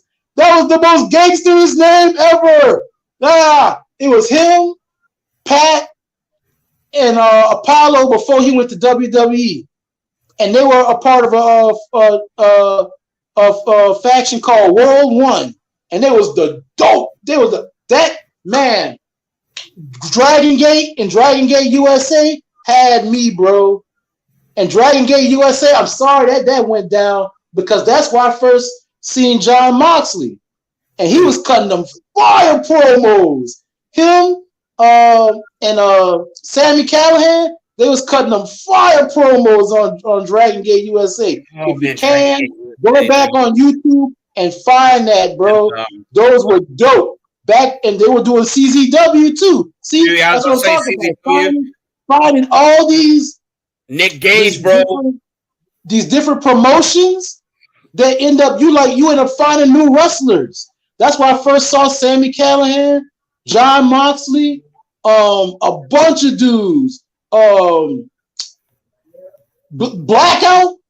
A lot of people don't remember Blackout. Black G's, Ruckus.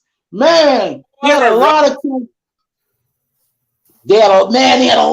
cats that came out of CZW. Adam Cole. That's the first time I seen Adam Cole and Mia Yim. Mia Yim was his valet. What's she Adam Cole was the Panama City Playboy. That's before he went to ROH. That's when I first saw him. Man, he had a lot of cats back then. That's going way back though. But man, like I said, seeing these other promotions like CZW, PWG, and stuff like that, that's what gets you on to other dudes and stuff. You know, and you can go back and look at some of their old stuff and see where they were and see where they are now. And it's like I said, like for Gunther, for instance, you see where he is now. Well, he's slim and trim, and he's cutting these fire promos like he the final boss, like he a straight Bond villain. Oh, for sure. He's like Bond villain. He wasn't doing all that back in PWG when he was a lot bigger and stockier and stuff, man. But he's still chapping. He still got them them frying pan hands. Damn, man. That's crazy, bro. Oh man, damn, we kind of got off track. We didn't even finish the card. Was the main event is Nigel McGuinness and Bryan Danielson, right, for the world title? Yes, sir. Well, not for the world title. It's non-title. I thought it was for the title. I believe it's non-title because. Oh, okay. Yeah, because the Darby and Moxley match ended up being for the number one contendership. That ended up swirling into okay. Since you don't have a number one, you don't have a number one contender. Oh, that's right, because he was supposed to wrestle Darby at Grand Slam. That's right. Okay. I mean, hopefully this is a good match. I know a lot of people wanted to live up to some of their best matches in ROH, and they've had some good matches. They've had some really good matches. Nigel and Bryan had a really good feud back in the day on Ring of Honor. Like I liked Nigel and Bryan's matches a lot. Like I'm a big fan of their work together. I know there's been people online, of course, the more toxic internet fans arguing with each other, going back and forth, because some people are saying that these matches were better than Brett and Shawn, and that their feud was better than Brett and Shawn. I don't like that. You know, comparing it, why did it have to be compared to Brett and Shawn? Like I don't really see the. I don't. Okay. I wouldn't even compare it to Brett and Shawn, because Nigel and Bryan wouldn't even compare it to Brett and Shawn. They have that sort of rivalry, yeah, but I wouldn't compare it to that. Yeah, Brett and Shawn was from such a different era, and there was so much real heat between the two of them. Like, you know, it's on its own little thing. You know, it's its own category. Like, you can't really compare, because I can't really think of any other wrestling feud that had such a real tension between its two participants than that. You know what I mean? Like real life. Man, I remember as a kid, like feeling like, before I knew all the behind the scenes stuff years later, I remember sitting there watching Monday Night Raw like, man, these cats really don't like each other. You can feel it. You're like, man, these cats really don't like each other. Exactly. I mean, it should be a solid match. I think that'd probably be the show-stealing match. And I mean, I could be wrong, but that's what I'm going to say. Could be the show-stealing match, especially with Bryan. This is his last hurrah, so to speak, before he finally hangs up his boots for good. And who knows how many matches Nigel has left, because Nigel's coming out of retirement because of a terrible neck injury that he had. So, I mean, who knows how many actual, bumps he has left on his bump card to take. So they're going to go balls to the wall, I'm sure. They're going to lay it all out in the ring and leave it there in Arthur Ashe Stadium. So if you guys are going to plan on watching Grand Slam tonight, I would say that's the match not to miss. So if you end up missing any matches, make sure you don't miss that one, because that's the match I feel like is going to be the show stealer for tonight, especially if TK gives them all the time in the world to lay out this match. You know what I mean? I could see Tony Khan giving them 30 minutes. Maybe I could see him giving them an hour. You know what I mean? Those two, man, those two. Or when I first came in, when I first discovered ROH, I don't even remember how, but those two were at the top feuding when I first came in, and I'm like, man, this spiky haired British dude out here talking buku dirt, man, and then you had the American Dragon. And I'm like, man, these cats is going ham. And Nigel McGuinness was my dude, man. I was kind of torn, man, because if you're a charismatic heel, I love you forever. Like Roddy Piper, the charismatic heels, that's my corner right there. Nigel McGuinness was my dude. I was like, you tell him, bro. You tell him. Hey, I'm not a British. Hey, we're not gonna talk bad about Britain. Get him, Nigel. Get him. And I remember Nigel was supposed to go to WWE years ago, but apparently something happened. And there's a story behind that. In his his pre hiring physical or whatever, something happened where they couldn't hire him. I forgot what it was. I remember watching his documentary about that, but then he ended up going to TNA instead, and that's when I'll have to admit, that's when I got real acclimated to him on a more, Desmond Wolf? Yeah, Desmond Wolf, when he was regularly on television, where I could watch, because Ring of Honor is like, I had to really kind of search for it and watch it when I could. The interwebs. Yeah, the interwebs and all that. But, and he had a decent feud with Kurt Angle when he first arrived, but I feel like TNA missed their opportunity with him. I know the name was, I don't know why they had to do the name change. I never really understood that, why they had to. He already had a name. People knew who he was. He was Nigel McGuinness. People knew him that way.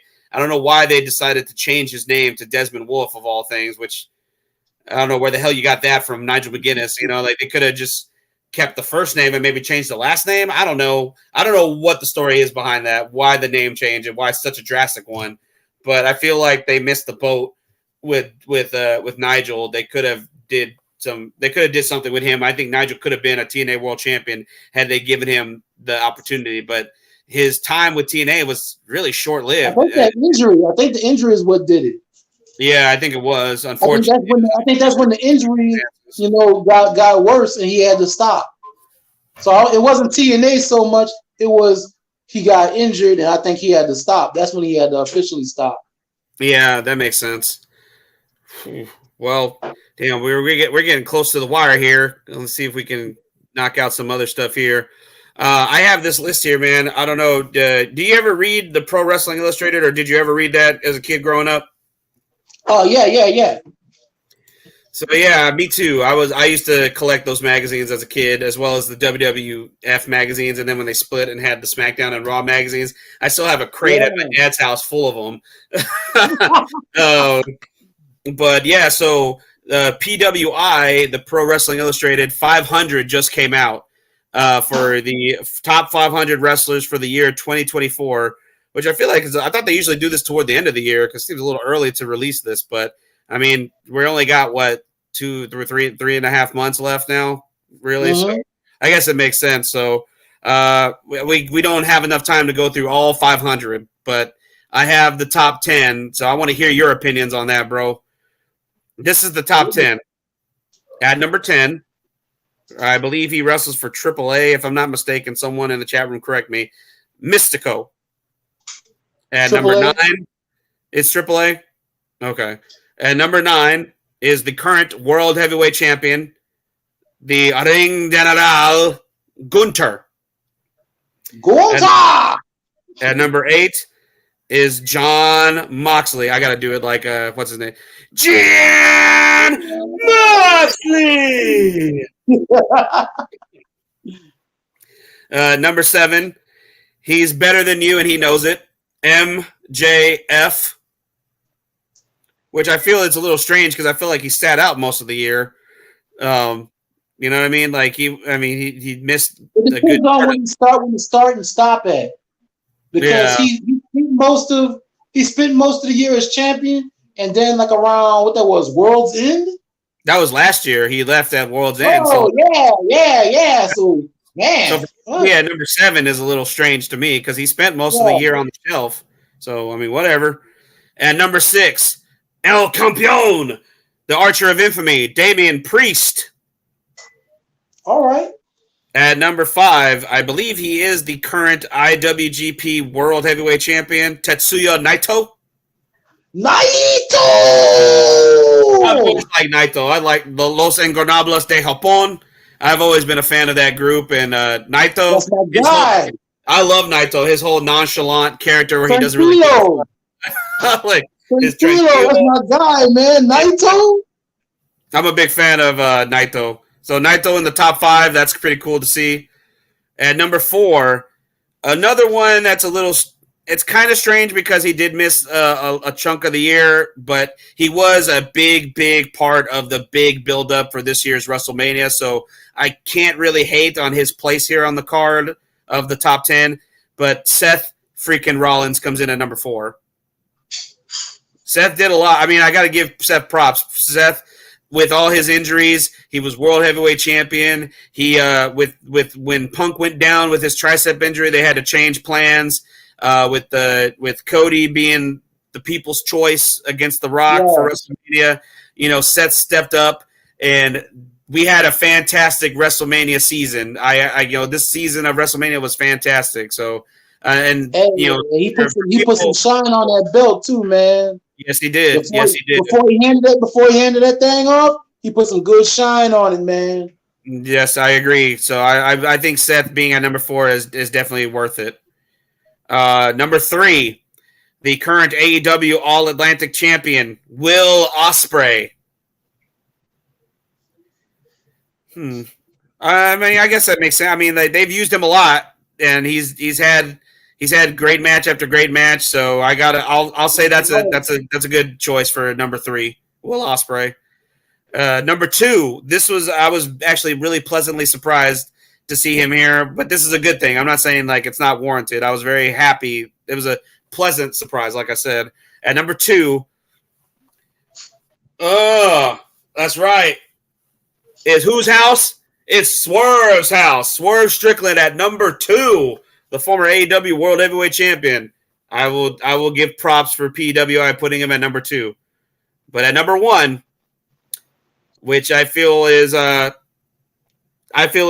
definitely warranted. I don't know how you feel, but I agree with this choice. Number 1, the American Nightmare, the current WWE Undisputed Champion, Cody Rhodes.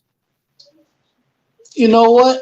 After looking at the top 3, I don't know, man. Like, his matches, they were pretty good. I'm not going to lie. But you have, I feel like them Ospreay matches, they lived up to the billing, man. Every time you turned around, he was in a high-profile match. And you're like, okay, yeah, all right, that dang bang. That I wouldn't want to follow behind that. Next thing you know, another Ospreay match. Man, I wouldn't want to follow behind that. Next thing you know, another Ospreay match. Man, time out. You put this on free TV? What's wrong with you? I wouldn't want to follow behind that. So I don't know, man. I can agree with that, but on the other hand, the counter argument for me is Cody's been top merchandise seller all year long, pretty much. He's like in the top 5 always for WWE.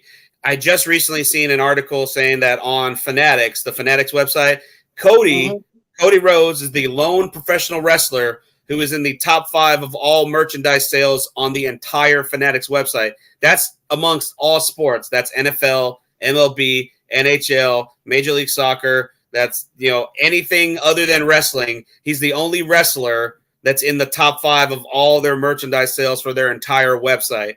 No other wrestler, not even Roman Reigns. Still sell fat heads? Not even still Roman. Selling fat heads, man. They Cody Rhodes fat head. They still sell them fat heads. Yeah, you get Cody Rhodes fat head. Say that. You know what I'm saying? So Cody having the year, I think Cody is having the year of professional wrestling. He won the Royal Rumble again. Not many people. He's an elite class of former Royal Rumble winners who have won back-to-back Rumbles. Shawn Michaels has won back-to-back Rumbles. Stone Cold Steve Austin has won back-to-back Rumbles. And now Cody Rhodes has won back-to-back Rumbles. WrestleMania season was fucking cinema. The whole storyline, boss and the head of the table against the American Nightmare, classic. It can never be redone. It was perfect, in my opinion. His victory over Roman, perfect. And the follow-up, some people have their opinions, which is warranted, but I feel like he's been a fighting champion. Do I feel like he should have been having more like intricate stories to go with these title matches? I would say so, but his matches have always delivered. His matches with KO, his matches with AJ, his match with Logan Paul, his with Carmelo on SmackDown. These matches all delivered. And now he's going to be in a big match at Bad Blood, teaming with the man he defeated for the title, Roman, against the Bloodline. So he's got a big match coming up in Atlanta next week. So, I mean, I gotta give it to him. I think number one spot is where he should be. Yeah, you can't be too mad at the top three. Can't be too mad at the top three. I agree. The top three is solid. I think that's correct. I would have to say the top three is very solid. I wouldn't change the top three. So that's it. That's the top 10 for the PWI 500. Let's see what else we got. Man, I wanted to touch base on this last week, and I feel like we should. The remainder of the show, we should talk about this, and we could. And then, man, I know we wanted to talk about NXT's debut on CW. We can probably gloss over that here in a moment, but this is something I'm so excited about, and I know you are. Def Rebel is finally going to end with WWE. The contract for Def Rebel is finally coming to an end this year. And for those who don't know, Def Rebel is the garbage producers that make all the generic wrestling themes that you hear on WWE television. They make all the generic wrestling theme songs for all the wrestlers. They have a few instances of some, I wouldn't say glory, but at least decent tracks that have been made. Like, let's say, what's a good one that they've made that actually is I would say is a banger. Oh, excuse me, that's a banger. They did Jey Uso's remix, his main event Jey Uso's song. What else is a banger that they've made? There's so little of them. It's really hard. You got to really pick and choose. You can do whoop that trick because that's that's simple. Yes. You can trick style and make that one. The crowd makes that one pop. Trick Williams is another one. Trick Williams' Whoop That Trick theme is another banger from them. What else is there that they've done? I think they did. No, that's an actual band. I was going to say they did Rhea Ripley's. No, they didn't. That's an actual band that did her song. Man, there really isn't that many that really stand out. Man, you can't give them too much credit, man. Boy, them boys is horrible. Garbage. That awful Oscar remake. Hey, man, was nothing wrong with her original theme. I wonder why they had flipped it. No. That's why I found out that they had a new house band. I was like, I will say this. Io Sky's theme is decent. I like Io's theme. That's what cares. That's what cares. I like Io's theme. Man, Bailey's has been garbage. Dakota's is garbage. DIY's, man, how you messed up? DIY's is garbage. You get me from Rebel Heart to whatever that trash is they play. Oh, bruh. Oh my God, their remix of Rebel Heart is atrocious. It is. I feel so bad for Johnny Gargano when they remixed Rebel Heart. I was like, what the fuck are they doing? Rebel Heart was a banger, man. Yes. That's what I'm saying. You take these bangers and you turn them into boo-boo. How you do that? Garbage, straight garbage. That's why I'm so excited that Def Rebel, their contract is ending this year. And then one of the WWE's, not WWE, TKO, the TKO top brass, I think it was the president, right? The president of WWE for TKO. His name, but he came out on an interview saying that they're going to leaning towards using more mainstream music. So I hope that doesn't just mean for television programs and pay-per-views, premium live events. I'm hoping that means for wrestlers as well, because you got, of course, Cult of Personality is CM Punk's theme. Kingdom by Downstat is Cody Rhodes' theme, of course. And so the top banger of Def Rebel that we could say this, probably we have to agree, would be Roman's theme, the head of the table. All right. I will say that because it's like iconic now. So I don't know what could replace the head of the table's theme. I know they remixed it recently to give it more of a face theme, but it's still pretty much the same thing. It's that same essence. It's just they added some drums to it, which is cool. but I don't know. With that said, I mean, if we do go full in mainstream, what wrestlers can you think of would help? Would it help their career to have some mainstream music as their theme music? Oh man, I was listening to somebody's show yesterday, and they were talking about throwing names out there. Like, dude, if I can get a hold of some wrestlers or whatever, man. For one, please redo that Rebel Heart stuff. If you can if you can get whoever did, man, get anybody to do that. I would get Paramore to do that. I was just about to say that, bro. Get Paramore to do that. Rebel Heart. Haley Williams would kill. Yeah. Rebel Heart. Man. Who else? Who else could benefit? Like a lot of people could benefit. You give some. I would like to see Damian Priest get a new theme song. I don't really care for Damian's theme. Yes, definitely Damian Priest. I think Damian Priest needs something like, man, I'm gonna date myself here. I don't know how many people know this metal band, rap metal. I guess they could be considered Il Nino. I think that. Il Nino. Oh, yeah. I think they. You know what? I never thought of that. I mean, I think that'd be a good choice to have him have one of their songs. I can't even think of a song of theirs that'd be good for them, because I like Il Nino. They have a lot of great songs from that first album they had. That could be a good entrance theme for Damien, or hell, even a fucking track from Killswitch Engage would be a dope entrance theme. Yeah, they did Punk's original theme. Yeah, they did. This Fire Burns. Man, what would be a good song of theirs that could be Damien's song? Like, I don't want to steal End of Heartache because that's what Roddy uses, but that's a song. I feel that's a little. I know that's Roddy's song, but it seems a little mismatched with Roddy because I can't picture him headbanging. You know what I mean? Like, I don't know. Like, man, he would go hard. Trust me, he would come hard to the ring to it. But you know, hell, man. I mean, even if they don't go full mainstream, would it behoove WWE to try and hire Jim Johnston back? Because he made so many classic entrance themes. I know he old as but dirt, but man, you gotta upgrade, dude. You gotta get a Jim Johnston resume, or have him recommend somebody or something. Something. That's another guy I feel like needs to be inducted into the WWE Hall of Fame. Oh, yes, indeed. Most definitely. Johnston, he deserves a Hall of Fame induction just because of his contributions to the world of wrestling. Without him, we wouldn't have a lot of classic entrance music. I mean, like he did. Oh God! I mean, the list is endless. Bret Hart's original theme, The Rock's original theme, Hulk Hogan.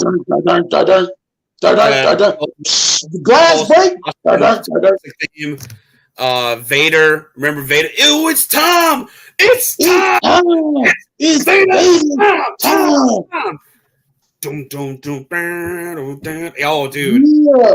Dude, Jim Johnston had a shit ton of classic themes during his time with WWE. Like, the list goes on and on. And then I don't know what the deal was with CFO Money whenever their contract came up, but they had some bangers too. Kevin Owens' theme, Sami Zayn's current theme. Hell, my favorite theme that they ever did was the Undisputed Era. Boom. Oh, bro. Yeah. What up? Hell yeah. Dude, that song goes hard, bro.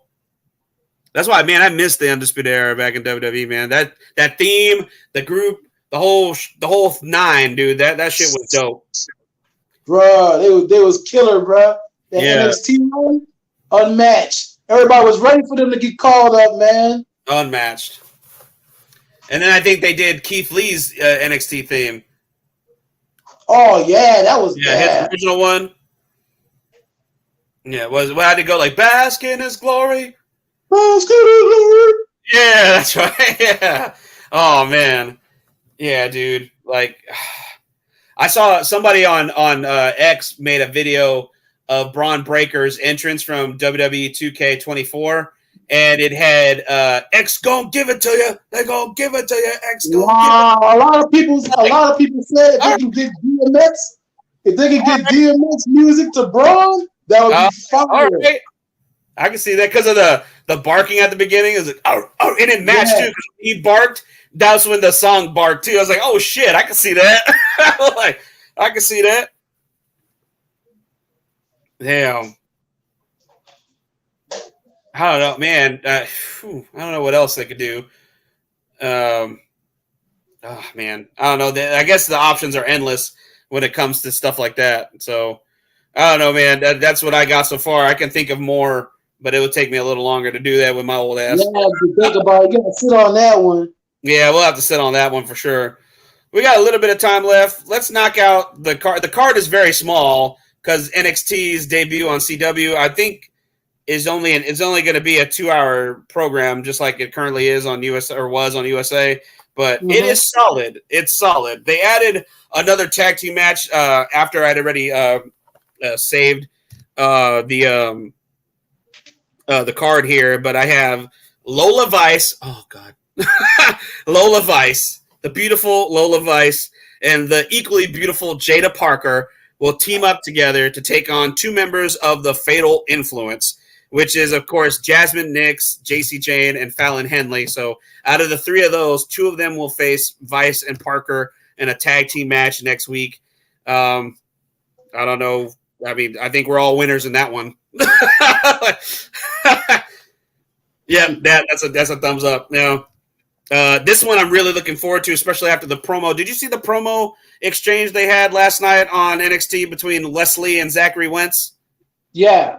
Yeah, that went hard. They dropped like 10 F-bombs, which I was shocked that they actually got away with. I know they bleeped them out, but I'm surprised they even let them say that many. Yeah. But they're going to have a Chicago street fight, Zachary Wentz and Wesley in Chicago. That's going to be that's going to be a show stealer right there. I have to say, quite possibly a show stealer. You got two time to cook. Yo, yeah, street fight style. Outside the ring. And then we got a Miz TV segment. Miz is showing up in Chicago, so not the only main roster superstar will be on the roster for NXT that week. Miz TV with the NXT North American champion Oba Femi and Tony D'Angelo are the guests for his Miz TV segment. Tony D'Angelo has been kind of going through some hard times trying to gain a victory over Oba Femi and win that NXT North American title.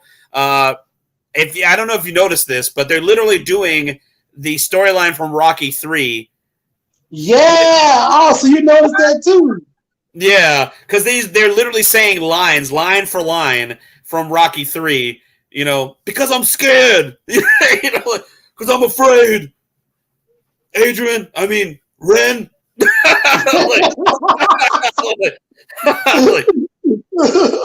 I don't want to fight Oba. Like, it's literally like line for line. It's funny how they did that, but who did they have do Paul?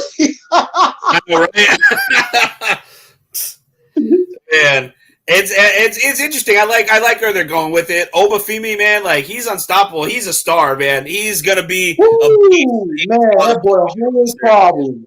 But let him simmer in NXT, man. I don't want him called up too soon. That was the fault of Vince McMahon so many times, calling up big dudes way too soon. And not having nothing to do. Training. Not having nothing for him to do. Yes. Let him get his time in NXT. That's why I'm glad that Braun Breaker wasn't called up so fast. You know what I mean? Because you knew like Vince probably wanted to have him on the main roster like right away, but they let him simmer. They let him train. They let him get acclimated to the style and to the world of professional wrestling, because he came from the NFL. He came from a world of football. He didn't. Mm-hmm. He had wrestling in his blood, but not necessarily in his background. You know what I mean? So I'm glad they. A lot of people want him. Oh, when are you gonna call him up? When are you gonna call him up? When are you gonna call him up? But they let him sit there for a while and cook, and that's when he turned heel. And we got to see him as a heel. He did some more talking. He linked up with Baron Corbin. They went on their tag team run. Exactly. We got to see him flesh his character out to flex his muscle a little bit more before they called him up. Right. That's exactly what I'm saying. I want the same treatment for Oba. I don't want him called up anytime soon. I mean, I wouldn't mind seeing him as an entrant in the Royal Rumble, but that's as far as it goes as him touching the main roster for now. You know what I mean? Just to wet your whistle. Yeah, when that guy's getting called up? When's that?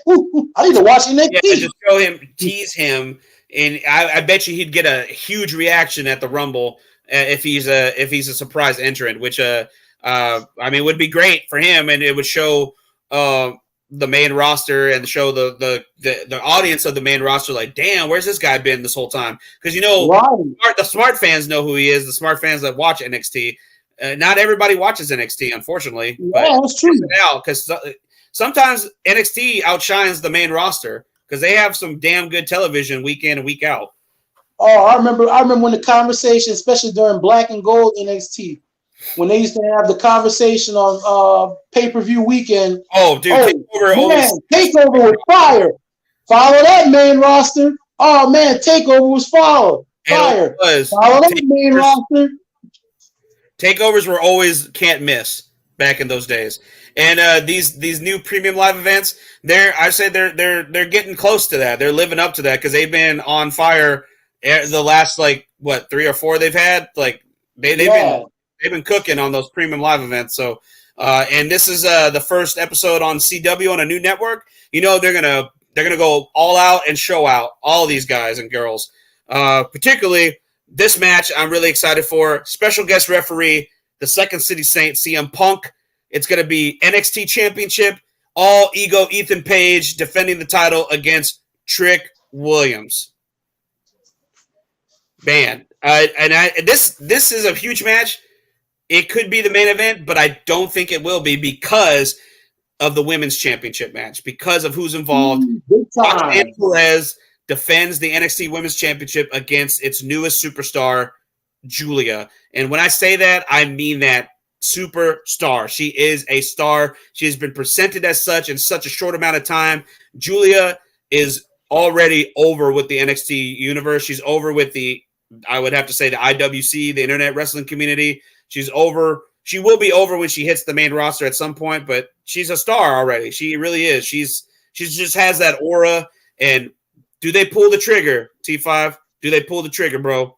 Do they put the title on Julia, or does Roxanne retain? Because who's waiting in the wings is the other newest NXT signee, Stephanie Vakir.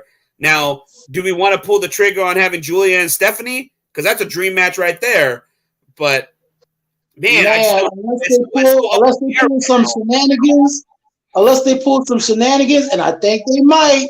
Unless they pull some shenanigans and have Roxanne retain due to some shenanigans, I think they need to chill out on that. Because, I mean, I understand you want to present Julia as this big deal, but then you got to turn around and have her go right against Stephanie, and you want to try to present her as a big deal. So I think they might keep Roxanne as champion. I think they might. You think so? I think they might. I think she retains due to some shenanigans. I almost feel like, yeah, I can see that. But I feel like if Trick isn't winning the title, then they're going to pull the trigger and have Julia win the title, especially if Julia and Perez are the main event and not Trick and Ego. Yeah. And then you can build. Don't automatically have it happen. This is how I think could happen. If they do pull the trigger, giving the title to Julia, she defeats Roxanne, and quite possibly Roxanne is getting ready for her main roster debut. Maybe they save it for her to debut in the Royal Rumble. Let's say that. And then she's on the main roster from there on out. Maybe she starts having a feud for WrestleMania season. This is just I'm just thinking off the top of my head. And then we build to this match with Vakir to NXT Stand and Deliver, which is their big event prior to WrestleMania. Let's not pull the trigger yet. Let's just build on that and have Julia defend the title at Stand and Deliver against Stephanie. That's just off the top of my head. If they in fact pull the trigger on putting the title on Julia. Yeah, I don't really think. Like I said, I think some shenanigans might come into play. I don't know what type, but I think some might come into play to where they don't have to where they keep Julia strong, but they keep the belt on Roxanne. I can definitely see that happening. Like, I think I mentioned it last week. Like, I could see, Cora Jade. What if Cora Jade shows up and aligns herself with her former tag team partner, Roxanne, and helps her retain the title? That's a possibility because I think Cora's probably on her way back to being 100% and being cleared to return to action. So That Yeah. could And be. here's another thing. What if Delta pulls up and she's Roxanne's new heavy? That's true. That's very true. And what other surprises does NXT on CW have for us? Will the Motor City Machine Guns show up? Because I know that was a rumor going around that they signed with the company. They're going to debut in NXT. And a lot of people are saying that they were saving their debut for the debut episode on CW. So, I mean, who really knows? Who really knows what we're going to get in store next week? But we cannot miss it. And that's on CW, guys. For y'all have to reset your DVRs. It's no longer on USA. It's going to be NXT on CW. I believe they're in the same time slot that they're currently in now. So at least that doesn't change. It's just the channel is changing. So with that said, man, what an awesome week to get ready for with professional wrestling this week, man. And I got to say again, brother, thank you once again for joining us, joining me. I say us, joining me. I would say to everyone watching us live, thank you for joining T5 and myself here today. T5, brother, thank you again for joining me today. Hell, man, no problem, man. It's all love, man. You have an open invitation whenever you want to come on here, bro. If you want to come back every week, dude, I'm totally fine with that. It works for me, son. You know how I roll. All right, brother. Well, I'm so glad you came back here today. If you want to come back next week, like I said, the invitation is always open. You are welcome to come back, brother, if you're available, man. I'm glad we got to talking about some things and discussing and going back and forth and having our opinions and whatnot about certain things. Crazy fun, man. Huh? It's been crazy fun, man. Yeah, for sure, man. Definitely. This has been awesome, man. So with that, guys, man, damn, we did over 2 hours today. So I hope we haven't bored y'all to tears yet. So, but hopefully not. But I'm glad y'all stuck around with us. Thank y'all for tuning in to the IE Wrestling Show. Please do me a favor and follow me on IE Wrestling Show. That's on TikTok and on Instagram. What the hell am I saying? Not Instagram. On TikTok and X. Please follow my boy right here, T Fizzle.